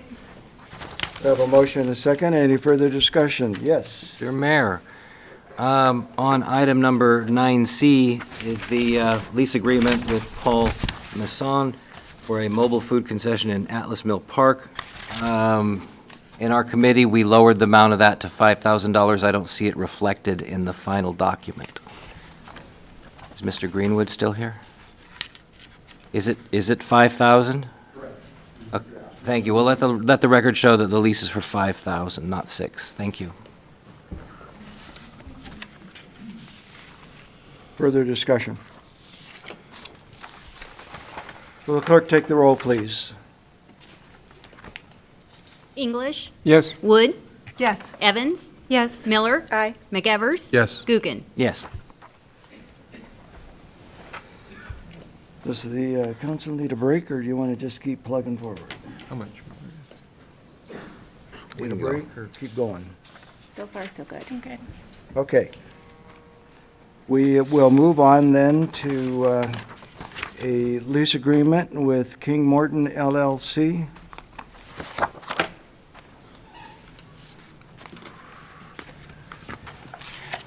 Mr. Greenwood. Good evening, everyone. So you gave us the approval to take some RFPs for a couple of docks at Harbor Center. And we had 5 packets picked up and 3 were returned. And these are the 2 businesses that rated the highest. And so we're here to talk about your approval of these docks at Harbor Center. Reminds you that these docks, we're not having any capital outlay on this. This is up to the individual businesses. This, again, I'll remind you, is in lockstep with a plan that was approved for the BLM corridor, and so that showed docks in that area. So the last time I met with Councilman Gookin, he asked to have, this is the configuration of the docks. And some years ago, docks were there, and we thought it would be a good idea to bring them back and help ease the congestion of our 3rd Street launch. There's been some concern expressed about this will bring more boats to the water. It doesn't bring more boats. The boats are already on the water. And so I think this is a good deal for all of us. The congestion at the 3rd Street launch is just horrific. I don't know if you've been there on a weekend, but the 2 companies that were selected utilize this location, and this will help thin that congestion out. The trailers will not be moving back and forth through town, and they will leave their vessels at this site, so that congestion will be eased.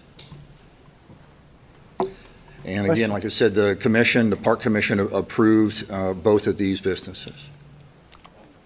Christie? Mr. Mayor, I'd just like to speak on behalf of Park and Rec as the liaison.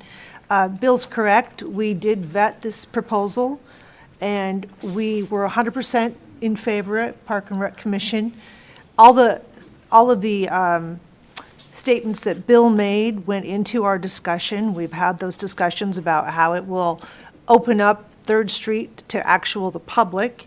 You know, these commercial activities aren't actually technically allowed that are happening at the Third Street ramp, but they're happening anyway. And so this seemed like a good fix, that we could move that out of city center, out to an area that makes much more sense.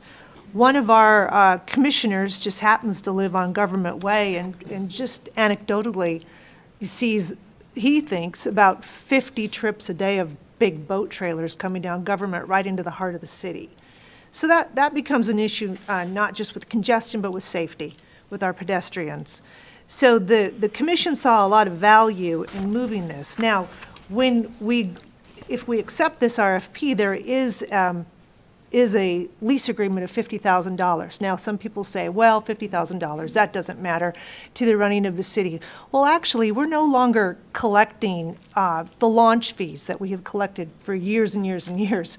And this $50,000 for leasing out of the heart of the city, all of that goes into the capital improvement fund for parks, which is necessary. We have to keep up with the needs for parks if we want to keep them looking like this. So, we were all very much in favor. We feel that some of the complaints about the boats causing congestion on the water, well, Bill's right, they're already on the water. This company is making great efforts to try to direct them out to the main lake off the river. However, if people want to enjoy the river's there for all of the public, not just the property owners on the river. But they are going to do their best to try to steer them toward the lake. If there's concern about the county ordinances not being followed with the wake zones, that really needs to be directed to the sheriff and the sheriff's department, not the city. But I think it's a good fix for the city to remove some of that congestion down in that area. Councilman Miller has talked about having some sort of a water park to launch for kayaks. We can't do that with this kind of congestion. So anything we would want to do in the future so that our public can enjoy Third Street more, we're going to have to make the decisions to move some of that traffic out of the downtown area. And that was the feeling of the entire commission. Thank you. Further comment? Okay. Well, excuse me, sorry about that. You have to give me a little more of a wink. Sorry.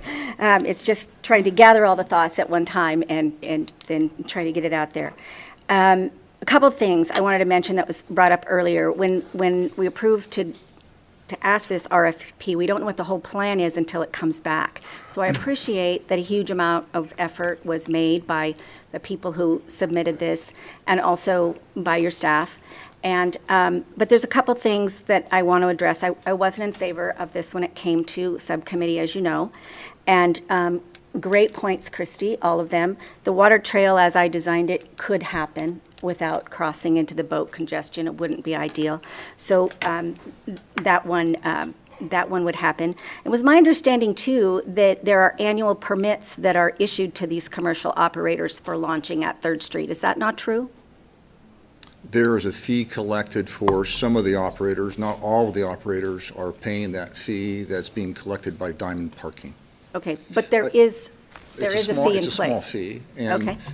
Christie's correct in that some years ago, we were collecting a lot more revenue when we had a booth at the launch dock, and everybody had to pay. Right now, we're on an honor system. Wow. Yeah, that's kind of an enforcement issue, but there is something in place. I also agree with what you said about the BLM and the master plan, but I don't know if the master plan BLM said these should be commercial docks. So docks there, if they were in the master plan for local boaters, for citizens of Coeur d'Alene. Maybe that is addressed in the master plan and I don't know it, but my issue with this is still kind of the same. There are trailers and I get all that, but in the plan, when you brought it forward, if there was a way to actually assure that the congestion at 3rd Street ramp would be decreased, I may support this, but it doesn't. What it does is take the boats that the tourists use, not the locals predominantly, are renting those, and we talked about that. And they're already on the lake. It's just moving them from 3rd Street to these docks. Then it's opening up 3rd Street for more entrepreneurs to come in and put more commercial product out on the lake. And that still hasn't been, in my mind, sewn up. It's just going to put more people on the lake. I know there's been a lot of articles about the health of the lake and what's happening with that and how important that is to everyone here. And so that's still a concern that this doesn't fix. It kind of still moves on with. And then the last thing is I just feel like this is a great thing for the region to be able to, rent a boat and use the lake, but I feel like it's not really benefiting anything specifically to the citizens of Coeur d'Alene. So I still am waiting to hear what anyone else says, but those are my issues that hadn't been addressed. So thank you for letting me speak. I'll blab. Go ahead. Thank you. Hi, Bill. So I wanted to say, launch fees, that's a sore point with me. I forget how much it dropped. Do you know the number off the top of your head? Say that again? The launch fees, what we used to collect versus what we collect now. The old launch fees per launch fee or what we're currently grabbing from? Total, budget line. I was just wondering what we used to collect totally. Used to collect what? Oh, was boy. The revenues that came in some years back were higher than they are today, I can say that. And I don't know what those numbers are, but they are much higher than they are today. Well, I just remember it was disappointing when the numbers went down, and then I had conversations with the former mayor saying, what can we do to have people collect the fees? The honor system doesn't work.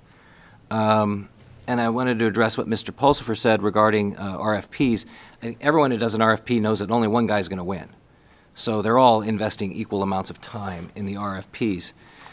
My concern, and where I've changed on this issue, is environmental, in that the river looks a certain way, and it's not going to look that way forever. So there's going to be development, and I have opposed development on the river in the past. This is just more stuff on the river. And I think it will add to the traffic on the river, which is bad enough now, and it's going to get worse. There's nothing we can do to absolutely stop it, but if I have a chance to vote on something like this to take traffic off the river, and that is debatable, then I'm going to go ahead and do it. If I may, it's interesting, you may have seen a letter that I sent to the commissioners. There was a letter that was sent out by a commissioner, county commissioner. I just find it really unfortunate that, as I said in my letter, this is low-hanging fruit. No one objects to the other commercial operations that were across the river and all of the residents along the river that are developing and be on either side of the Atlas Park. There are going to be new docks put in there. And yet, no one's going to oppose that. And here it is, the opportunity for the public to get a chance to get on the water and enjoy the lake. We're going to deny that opportunity for them? It's unfortunate. It's really unfortunate. And I even said that it was low-hanging fruit, and it's too bad. Do you know off the top of your head how much it costs to rent a boat? The business owners are here, and they could probably answer that question for you if you'd like to talk to them. Well, I just remember checking a few years ago, and it was $400 for half a day, $700 a day. Okay. I would not say that applies to the typical citizen in Coeur d'Alene. Whether it does or doesn't, it's an operation of business. And so the other part of this is that you want to talk about business opportunities. You're going to restrict who businesses cater to as their customers? That's not what's well, on no, our but I agenda. mean, honestly, though, if you look at it, it's like to say that just because, let's say, Hudson Hamburgers wants to sell to somebody from Spokane instead of a Coeur d'Alene resident, that's not really fair. as far as a business operation goes. And most of our businesses downtown, they remained afloat during the pandemic because of neighbors, and they weren't residents that were actually keeping all these people afloat. So it's the same kind of scenario here a little bit. No, it's about the way the river looks. Well, I have a you're talking record on about council. environmental. I'm talking about the business side of it. Yeah, then if the city cared that much, we shouldn't have shut down the businesses in the first place. You shouldn't do what? Shut them down. We did. Oh, okay. We shouldn't. Dan?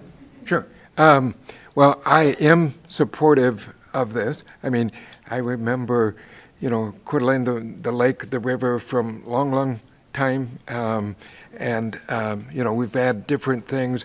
I think that will be a nice little addition and kind of back to the future kind of thing. It'll bring back some of what we've had. And I guess I have a different take than maybe Kiki or Dan. I am a local, been here. Actually, we've owned boats a lot of times. We've rented, dock storage fees and all of that. And we've taken advantage of this, on multiple occasions because we're at the stage of our life and economics and things that, no, I don't want to spend money on buying a boat and the insurance and all of that. So if it's $300-400 for a half a day that we get to every once in a while go see it, I will gladly pay that compared to everything else. And so I think it absolutely is for locals. Now, anybody else can do it too, but I think it's a real resource for us kind of regular working folks to be able to have something who don't have a place on the lake, but we still want to get on there once in a while. So I'm supportive of this. Mr. Mayor, Yes. can I ask another question, please? Is it possible, and maybe I could ask this of Randy Adams, is it possible to, as a body, eliminate the commercial traffic at the 3rd Street dock? Is it possible to do that? To not, I guess where I'm going with this bill is I've been pretty open about I'm not supportive, and I'm not seeing two things. I'm not seeing how it follows the BLM master plan because it's commercial docks, not docks for the people. And then I'm not seeing how it's solving the problem of the congestion at the 3rd Street docks because it's still open to the continued congestion and exacerbating the stuff on the lake. And so I'm wondering if it's possible to come back with a new plan that addresses those things, and then you're able to incorporate the RFPs. Do we have the opportunity to do that? So that's my first part of the question. They are public docks. They are open to the public. We do limit commercial activity on city property, such as in parks. We could limit commercial activity on docks. What that would look like, I don't know in terms of staffing, in terms of policing it. Whether we can eliminate it entirely, given the history, I'm not sure that would be something we could do, but we certainly can put restrictions on commercial activity on public property. Mr. Mayor, Yes. just to follow up, I just don't want to pursue that. I'm not looking to put businesses out of business. And some of the things that our Park and Rec Commission talked about was the fact that it's kind of the have and the have-nots. And I'm advocating for the have-nots. Everyone deserves an opportunity to be on the water, not just the person with the lakefront home and their own private dock. And these commercial entities give us the opportunity to use this beautiful lake, and we all live here and we all want to be part of it. So I would really hope council would seize those opportunities to make sure that all residents get access to the water. And I would just add, for the record, I made this comment before. I'm with you on that, Christy, but this is just, that opportunity exists right now without building these docks. There are boat rental companies who can rent to the local citizens that don't live on the river or have their own dock or their own boat. That exists right now for the have-nots. What this does is just creates more opportunity for the haves who are tourists and an additional group. So I'm trying to process this, but I'm still where I was before with it. I think that for this boating season, the council will need to act on the motion before you, and whether it goes up or down, if it goes down, you could look at something else, but I think you need to act on this motion and let those people know tonight. So you have a motion before you. No, we do not. Mr. Mayor, I'd make a motion to approve resolution number 22026, approve lease agreement with King Morton LLC and KJ Water Sports LLC for the construction and operation of commercial docks located near the Harbor Center. Second. You have a motion and a second. Will the clerk take the roll, please? Evans? Yes. Miller? No. McEvers? Yes. Gookin? No. English? Yes. Wood? Yes. Motion carries.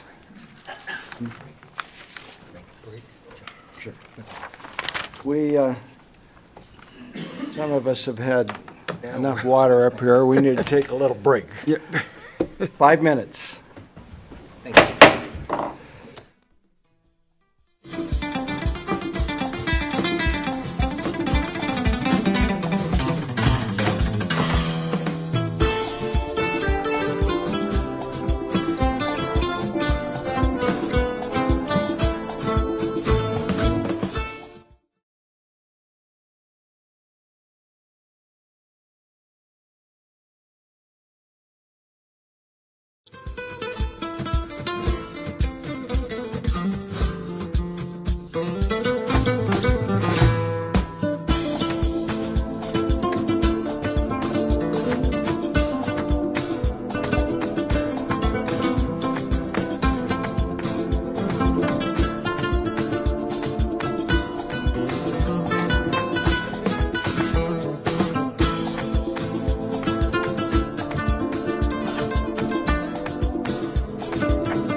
Call this meeting back to order, and we have one more item of business. We've received a comment or two on that this evening.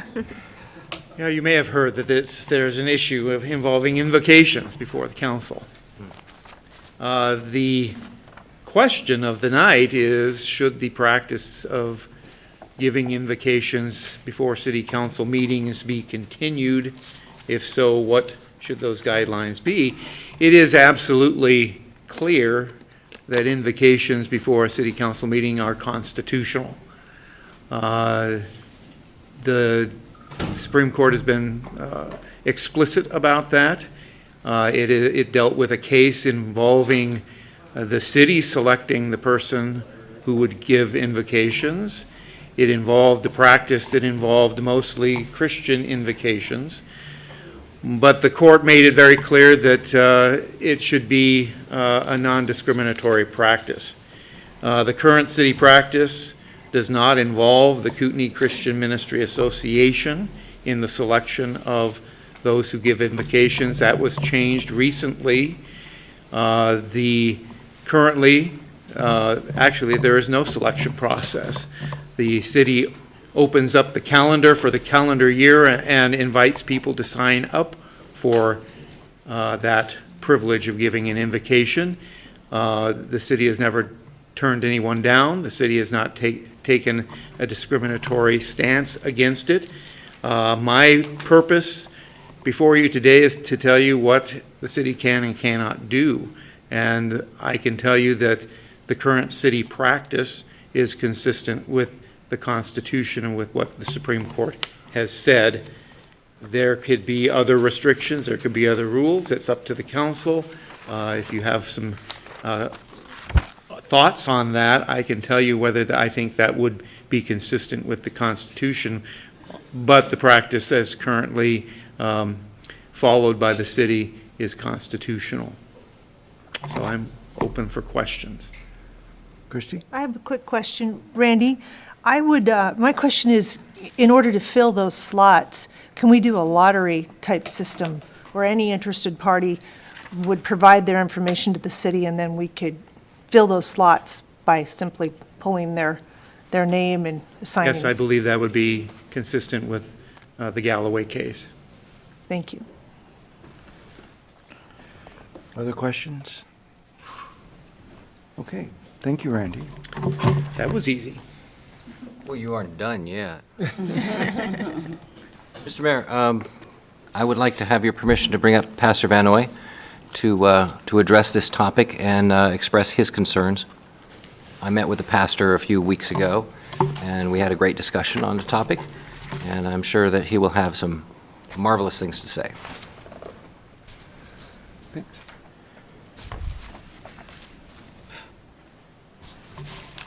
Thank you, Mr. Mayor. Thank you, council members.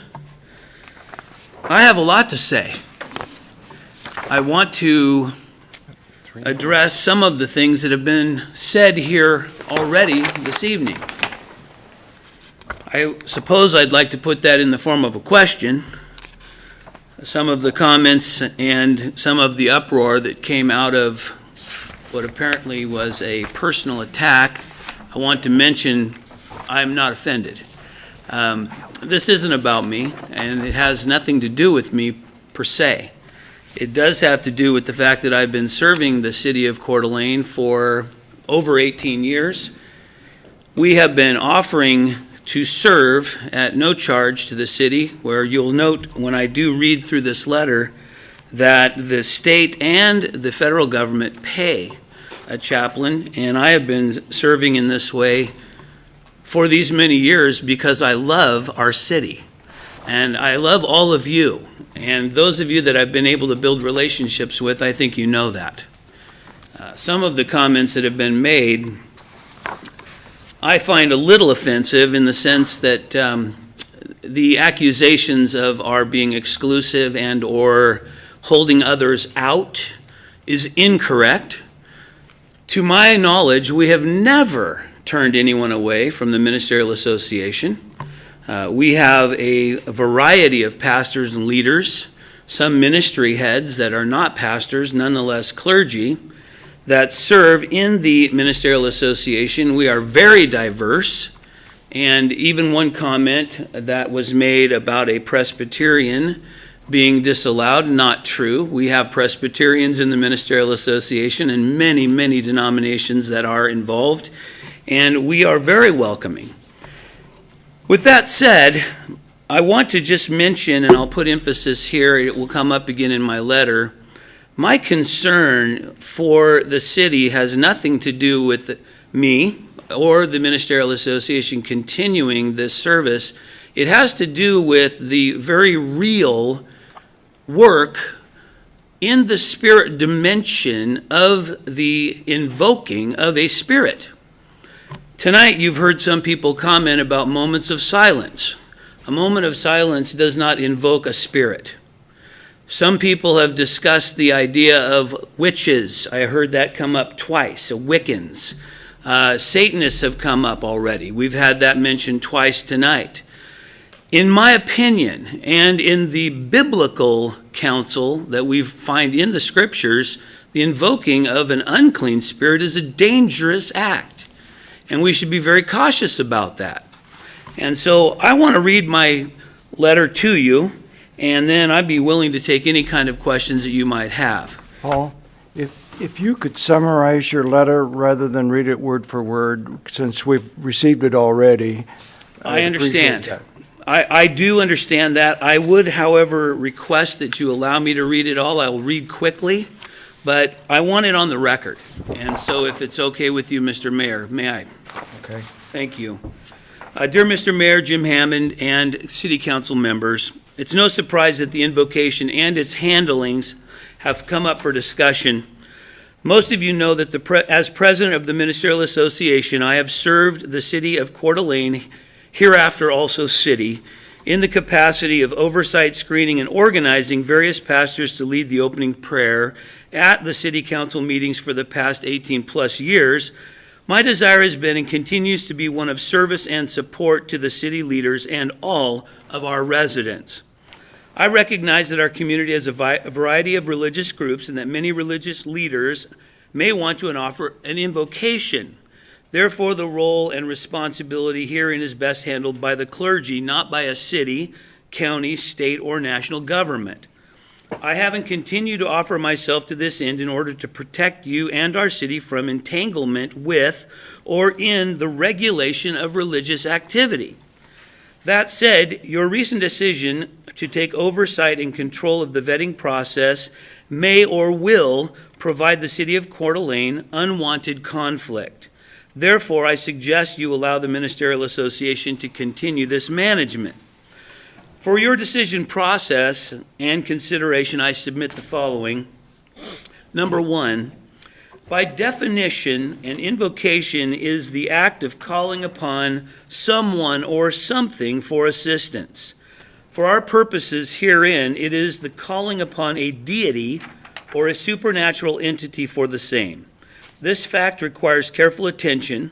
The potential of invoking a spiritual presence over our mayor, city council members, or the city itself is a serious matter, even for those who do not believe in the spiritual dimension or in spirit entities. The antagonism or the agnosticism or atheism of those who, quote, believe in nothing, end quote, does not change the reality of the spirit world. The invoking of a presence or deity can be either a blessing or a curse. Item 2. The Establishment Clause, also referred to as the separation of church and state, see Everson versus Board of Education, 1947, is to be understood as, quote, freedom of religion, end quote, not, quote, freedom from religion, end quote. Moreover, the proper perspective of, quote, separation of church and state, end quote, would prohibit a city, state, or nation from limiting, endorsing, censoring, or regulating religious exercise. For this reason alone, the city of Coeur d'Alene would be wise to allow religious activity to remain in the hands of the Ministerial Association, not in the control or oversight of elected government officials. Item 3, the U.S. Congress has an appointed chaplain who handles all invocations for Congress. The criteria are based upon the U.S. Constitution, therefore ruling out fringe, polytheistic, and non-Judeo-Christian based groups is possible. Under this methodology, as I understand it, there have been no lawsuits against the U.S. government. They presently have a Presbyterian pastor who serves as chaplain. This is a paid position. Item 4, the state handles this essentially the same way. Item number 5, we are a monotheistic nation founded upon biblical principles, with many of those principles mentioned and or reiterated in the U.S. Constitution and Bill of Rights. Moreover, in addition to the invocation, our city council meetings begin with the Pledge of Allegiance in support of, quote, one nation under God, end quote. The simple fact that we recognize one God should allow us to maintain a commitment to the God to whom we refer in our nation's founding documents. Item 6, many groups that might desire to offer a prayer or invocation do not support our foundational principles. The United States of America itself, our state, our county, or our city. Some intend to harm and would indeed work against our community, if or when possible. Therefore, it is wise to have members of the clergy handle and invoke the presence of God over our city and our city meetings. Item 7, if invocational prayers are not allowed at the outset of the meetings, I suspect that many will employ the 3-minute public comment allowances as opportunity for this purpose. Moreover, this would be difficult to screen and control. Therefore, I suggest one of the following options for the city of Coeur d'Alene in order of my preference. Item A, allow the Ministerial Association to resume its former role. This places all future screening processes on the association, a luxury you are wise to appreciate. It is noted that there is a desire to broaden the standards whereby invocation candidates may participate, and while the city must maintain, quote, neutrality, end quote, see Mercury versus ACLU, and cannot demonstrate, quote, hostility, end quote, toward religious exercise, even in an effort to maintain neutrality, see Schubert versus Werner, the Ministerial Association indeed provide a level of protection to the city of Coeur d'Alene and members of the community. Therefore, with the present in mind, the Ministerial Association is willing to open a broader window of opportunity to members of the clergy who hold to an Orthodox Christian worldview but are either unable or unwilling to participate in the formal Ministerial Association and will notwithstanding provide a prayer appropriate to the occasion, quote, reflecting values long part of the nation's heritage, end quote, see Town of Greece versus Galloway. It was cited earlier. In this case, requests can be made to the Ministerial Association and invocation scheduling can be accomplished without, quote, city, end quote, vulnerability. Item B, appoint me as unofficial, unpaid chaplain to the city and allow me to handle the invocations for each meeting. This too protects the city from the potential of fringe, anti-Christian, polytheistic, subversive, and or anti-American groups. It also offers protections against the First and or 14th Amendment vulnerabilities and or liabilities. Item C, with great regret and caution, discontinue the invocations altogether. However, we live in a moderately strong faith community, and I suspect this decision will continue to incite discontent. Moreover, this decision would, in effect, be an official and intentional rejection of God. I strongly discourage this action. Furthermore, with note, I must say canceling the invocation altogether might be perceived as a demonstration of, quote, hostility, end quote, toward religious exercise. However, I would rather see no formal invocation than one invoking a spirit entity that should otherwise be unwelcomed. Please note, we do allow for invocations at both the state and national levels. It seems fitting to continue the practice here.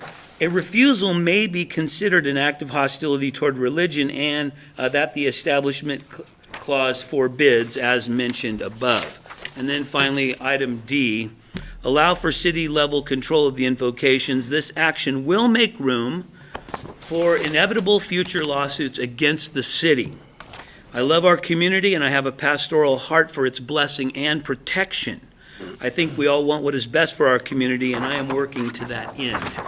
Sincerely, Paul, and so forth. So, one final comment that I'd like to bring to the table, and that is a passage of Scripture that is included in your notes. Paul the Apostle made this comment. It brings a sense of reality to what we are dealing with when we're dealing with the dimension of the Spirit.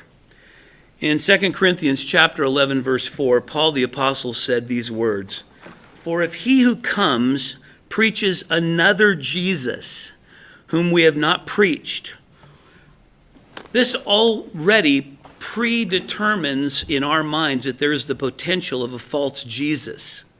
Or if you receive a different spirit, again, the assumption then, which is dogma in our case, assumes then correctly that there are differing spirits. And I know that we do not want differing spirits. We want the Spirit of God invoked upon us. And he says that we might receive a different spirit which we have not received, or a different gospel which you have not accepted. And these final words, I think, are the most important, and that you might well put up with it. In other words, the Apostle Paul in the Bible is suggesting that putting up with a false Jesus or a false spirit or a false gospel is something that should be disallowed. And I would encourage all of us to take very strong consideration of this. I want to revisit also that our agnosticism about spiritual things does not change the reality of the spirit dimension. And so thank you, Mr. Mayor. Thank you, council members. Thank you.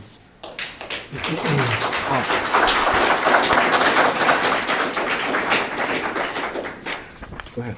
Thank you. No. I have some questions for you, Pastor. I have some questions for you, Pastor.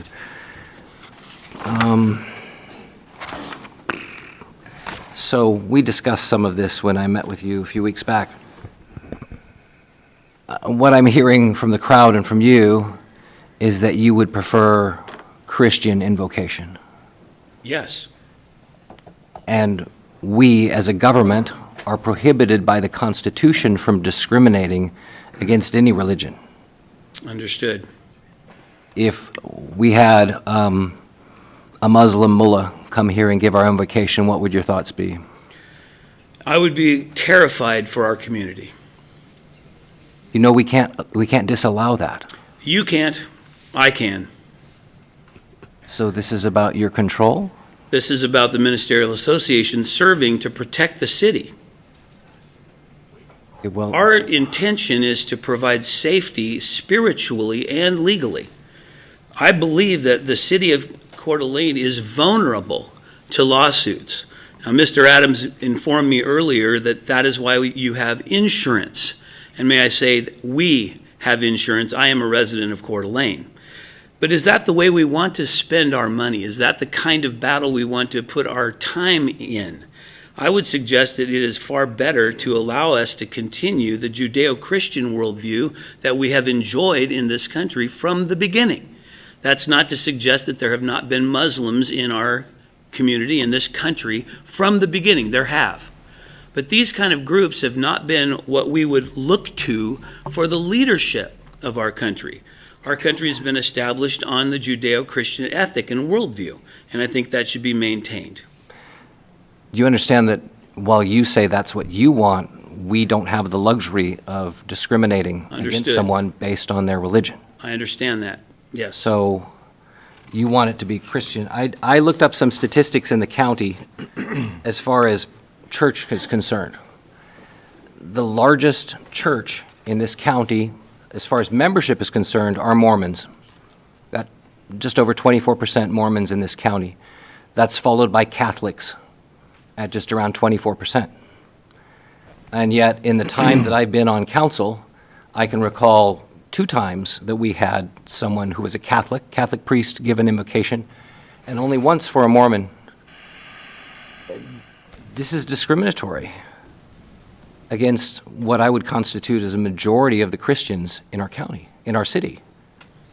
And yet, would you be open to allowing someone who is a Mormon or a Catholic be a part of this and let them give an invocation?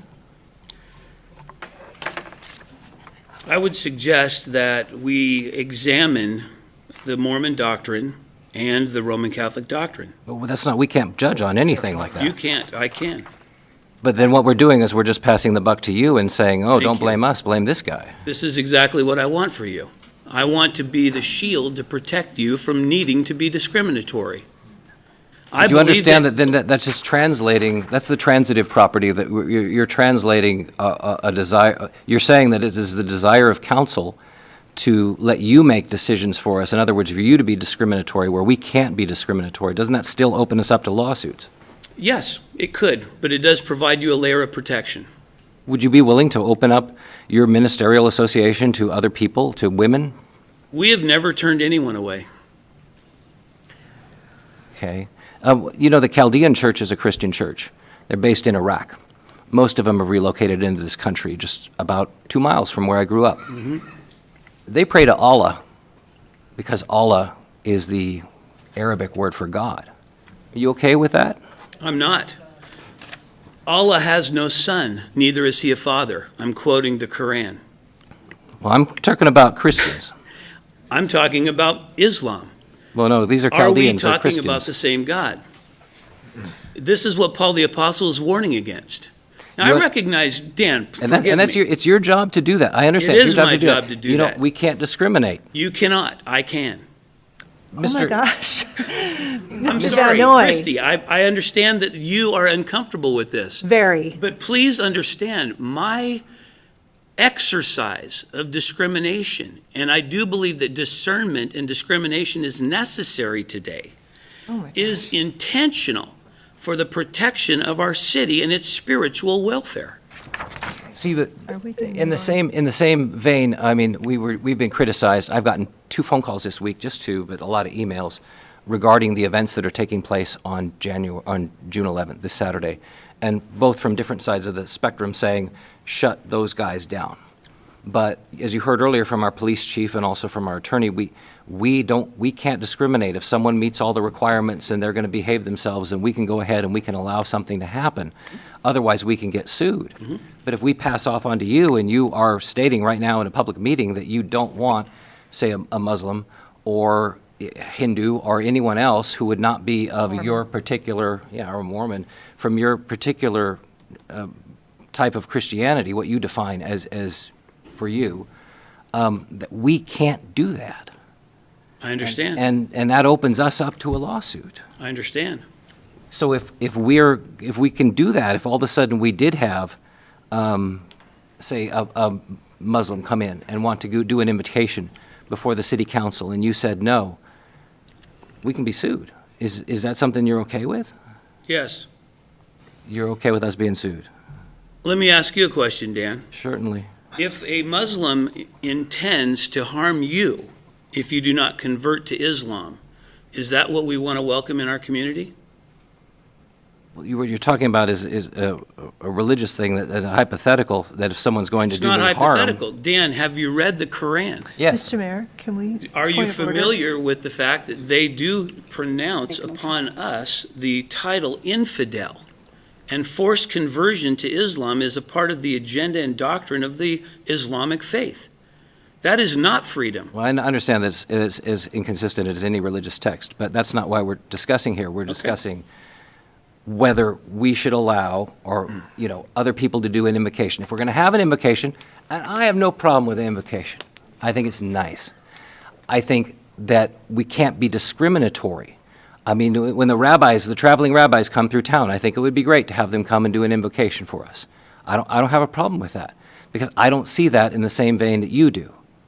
And I hope you appreciate and understand that. I do. May I ask you a question that I asked you earlier? Sure. I asked the question, what do you believe takes place during the invocation? Do you recall your answer? No, but you do. I do. You said 3 minutes of wasted time. Oh, yeah, there we go. I disagree. I do believe that we are actually invoking a spirit. And if that is the spirit of Islam, that is not a spirit I want in this community. Now, they should have the right to practice their faith, but to invoke a spirit upon you, I don't think so. I want to stand in the way of that kind of curse being placed upon you, Dan, because I care about you. And I appreciate that. Christie? Thank you, Mr. Mayor. I don't have any questions for Mr. Van Noy, but I would like to talk with Randy.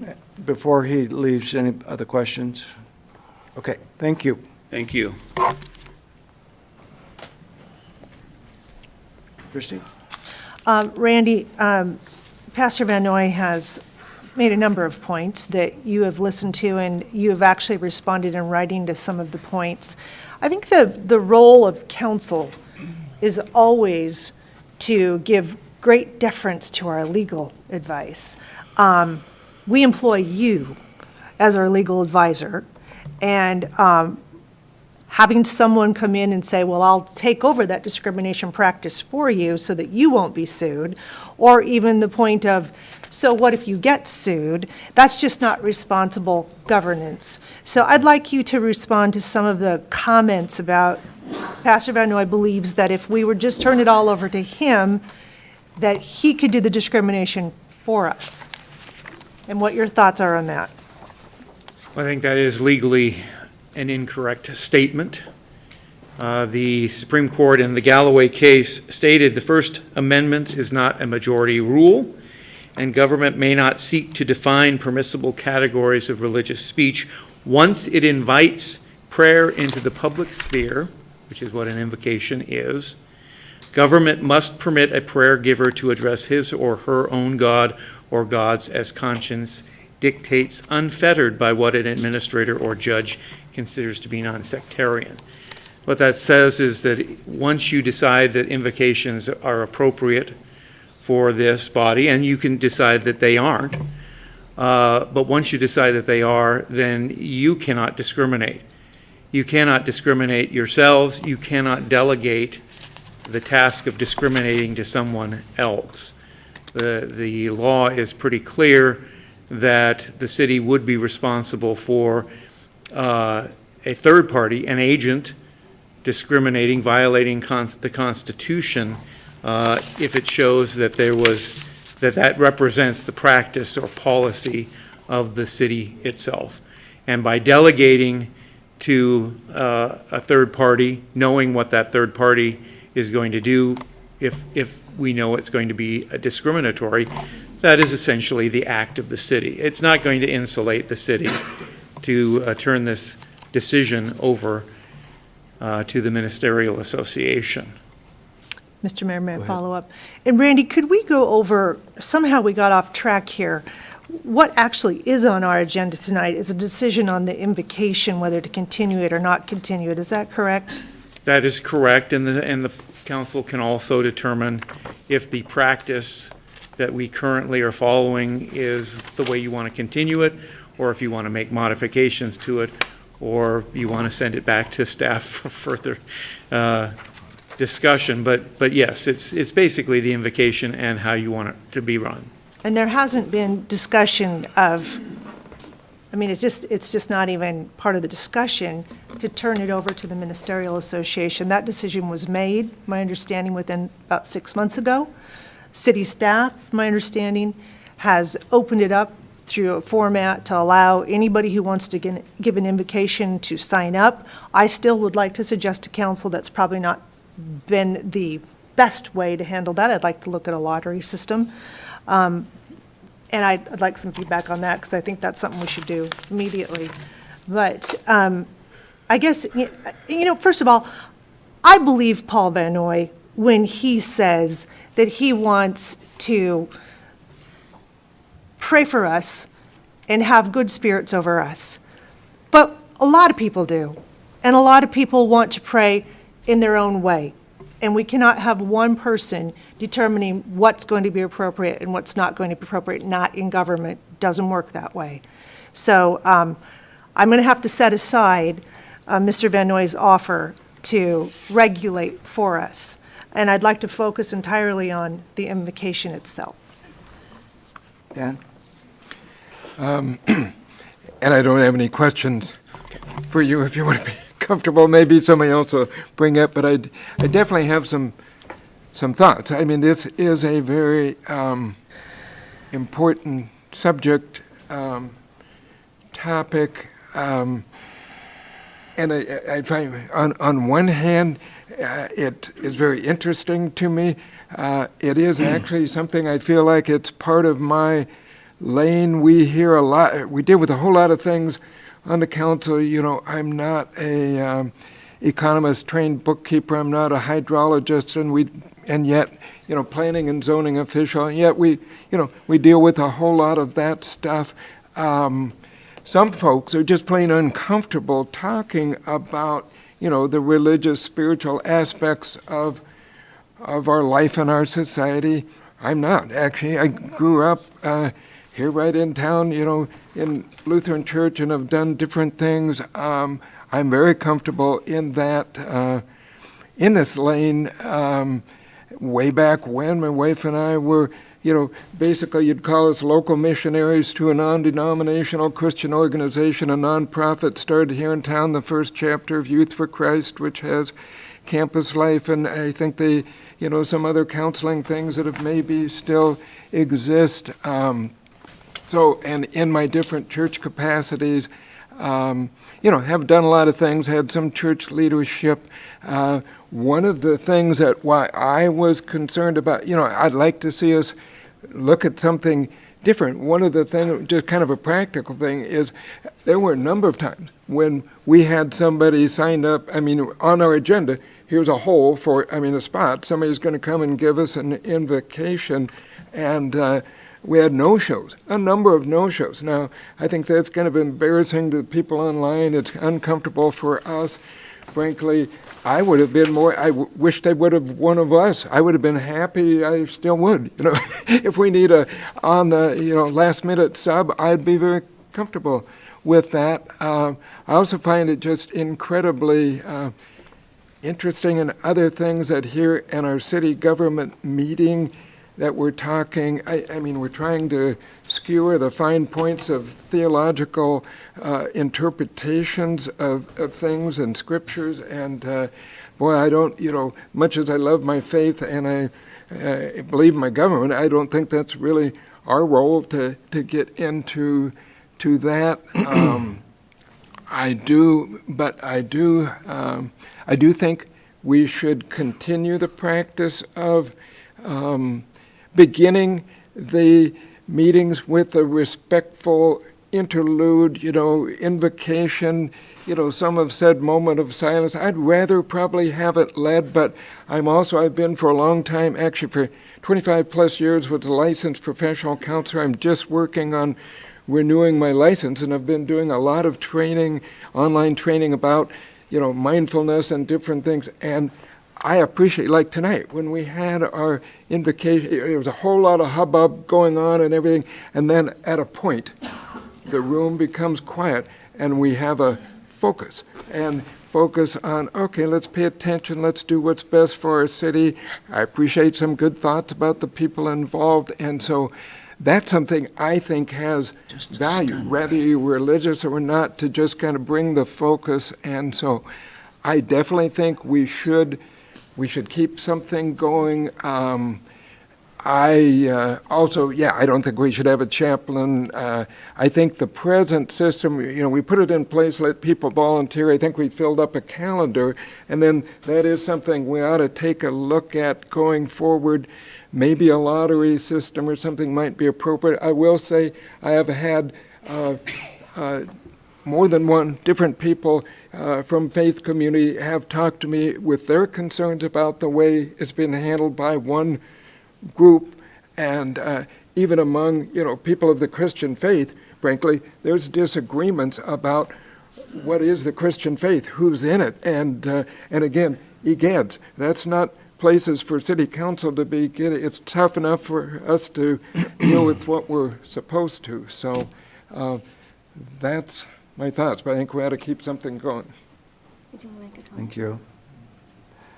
Kiki. I was just checking in on Woody. He's not feeling well over here. I'm fine. Okay, but he's fine. So, I'm having my moment. having a moment.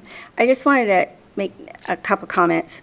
I like the lottery system idea, and I like that we opened it up. That makes great sense. And I would like to go along with that, except for that in listening to the people who've made public comment to us tonight, I think that could, it kind of goes against some of the fear I'm hearing that people could be invited to invoke a situation upon us that our citizens don't want. So I'm not sure that that's a good way to go.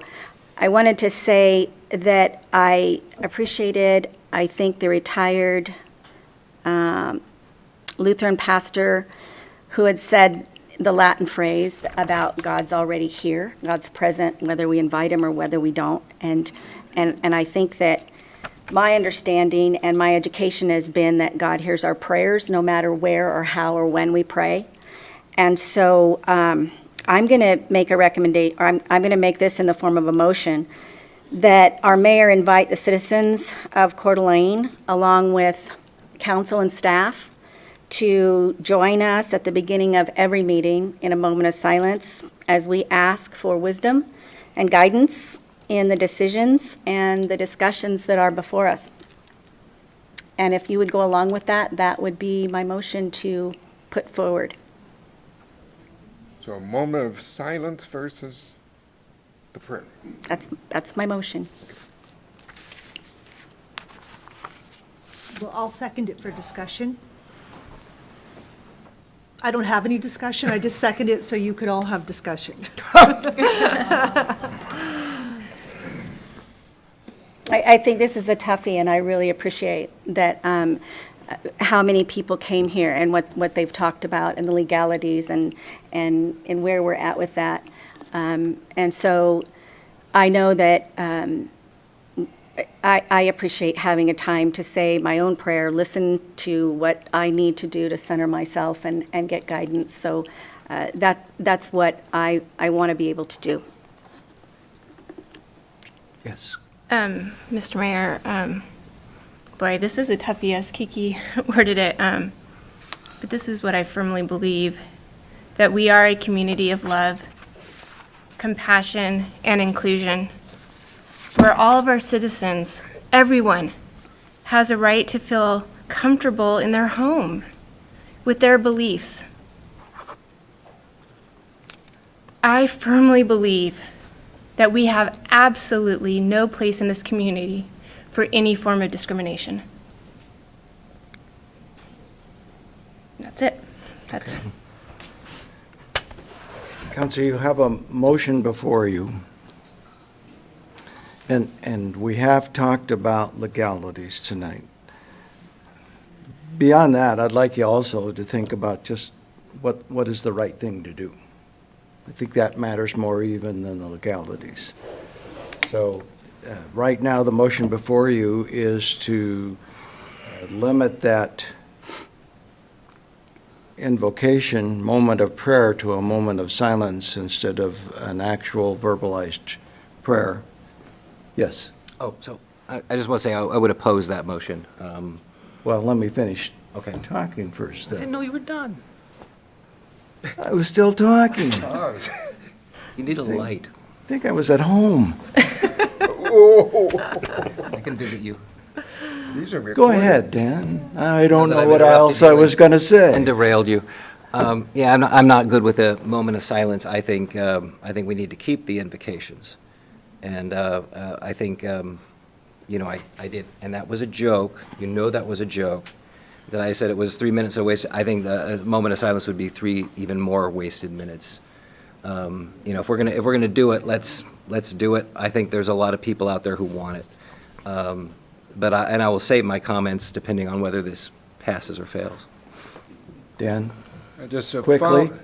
follow-up comment, and I don't know, I'm not very articulate on this and don't know but I mean, I find interesting, early part of the meeting, we're talking about, the great desire to let one and all come and say whatever, and we can't have any rules, guidelines, but yet when we get to the invocation, we want to set up, some would have us set up very strict guardrails, this and that, and something doesn't quite square. I'm still pondering it, but. Christie. Thank you, Mr. Mayor. Kiki, I think that you're really trying to honor everyone with your motion. And I understand that. So I respect that motion, I do, and I am trying to work my way through it. What I would like to see is that if we do the invocation, that we are honoring all who want to come and give it, whether it's Mormons, Catholics, Methodists, that we're very inclusive. That is where I want to be, and that's where government should be, always. Government should be inclusive. So I guess even though it might be the less controversial way to just have a moment of silence, I think I would like to lean toward inclusion. Will the clerk take the roll, please? Evans? Yes. Miller? Aye. McEvers? No. Gookin? No. English? No. Wood? No. Motion fails. Mr. Mayor, Yes. so I'm going to make a couple comments before I make my motion. First comment, and I completely forgot this when I spoke with you, Pastor. I'm a minister. I actually have married people, just to let you know. Anyway, you can all become a minister. Not that it holds any credence with anything other than that organization. I do believe that religion is and must be an individual choice. We talk about having a personal relationship with God. Many people mention the Judeo-Christian ethics upon which this country is founded. I'm not going to go there as far as debate's concerned, but yet that is our culture, that we don't have a state religion. Okay, even England has a state religion. The Romans and the Greeks had a state religion, which was very well established. And I believe it's up to the individual to claim spiritual ownership. Even though Pastor may fear that the demons will come for me, it is still my responsibility. It is my relationship. It doesn't belong to anyone else. James Madison, the founder, the writer of the Constitution, the architect of the Constitution, wrote that keeping religion and the state separate was essential to the purity of both. Therefore, I don't want to eliminate it, but I do want to have it. I like Christie's idea of a lottery. I would further put a stipulation on there that only churches in Coeur d'Alene can participate. And right now, there are no satanic churches in Coeur d'Alene. Okay? There aren't. So you can have yahoos who say that, but it's not true. So we would limit it to churches in Coeur d'Alene. And as far as I know, we don't have a Muslim, temple, a Jewish temple or anything. They're all Christian, so I'm hoping that would be appealing to you in a certain way, but also satisfy our desire not to discriminate. You're going to make a motion? Yes, I would like to make a motion Include the lottery, please. that we continue with the invocation, that a lottery be Can I established. have quiet, please? That a lottery be established, and that the participants be limited to established churches in the city of Coeur d'Alene. Second? You have a motion and a second. Discussion on the motion. Woody? The tribe is somewhat important from our historical point, and I was just wondering, that doesn't fit, does it? No, so let's modify the motion to include established churches within the county. Thank you. That's better. I'll second that amendment. Further discussion on the motion? Boy, we're good at drawing borders on subjects, aren't we? Will the clerk take the roll, please? Evans? Yes. Miller? Aye. McEvers? Yes. Gookin? Yep. English? Yes. Wood? Yes. Motion carries. Move for adjournment? Second. All those in favor respond with aye. Aye. Opposed with nay. Motion carries. We are adjourned.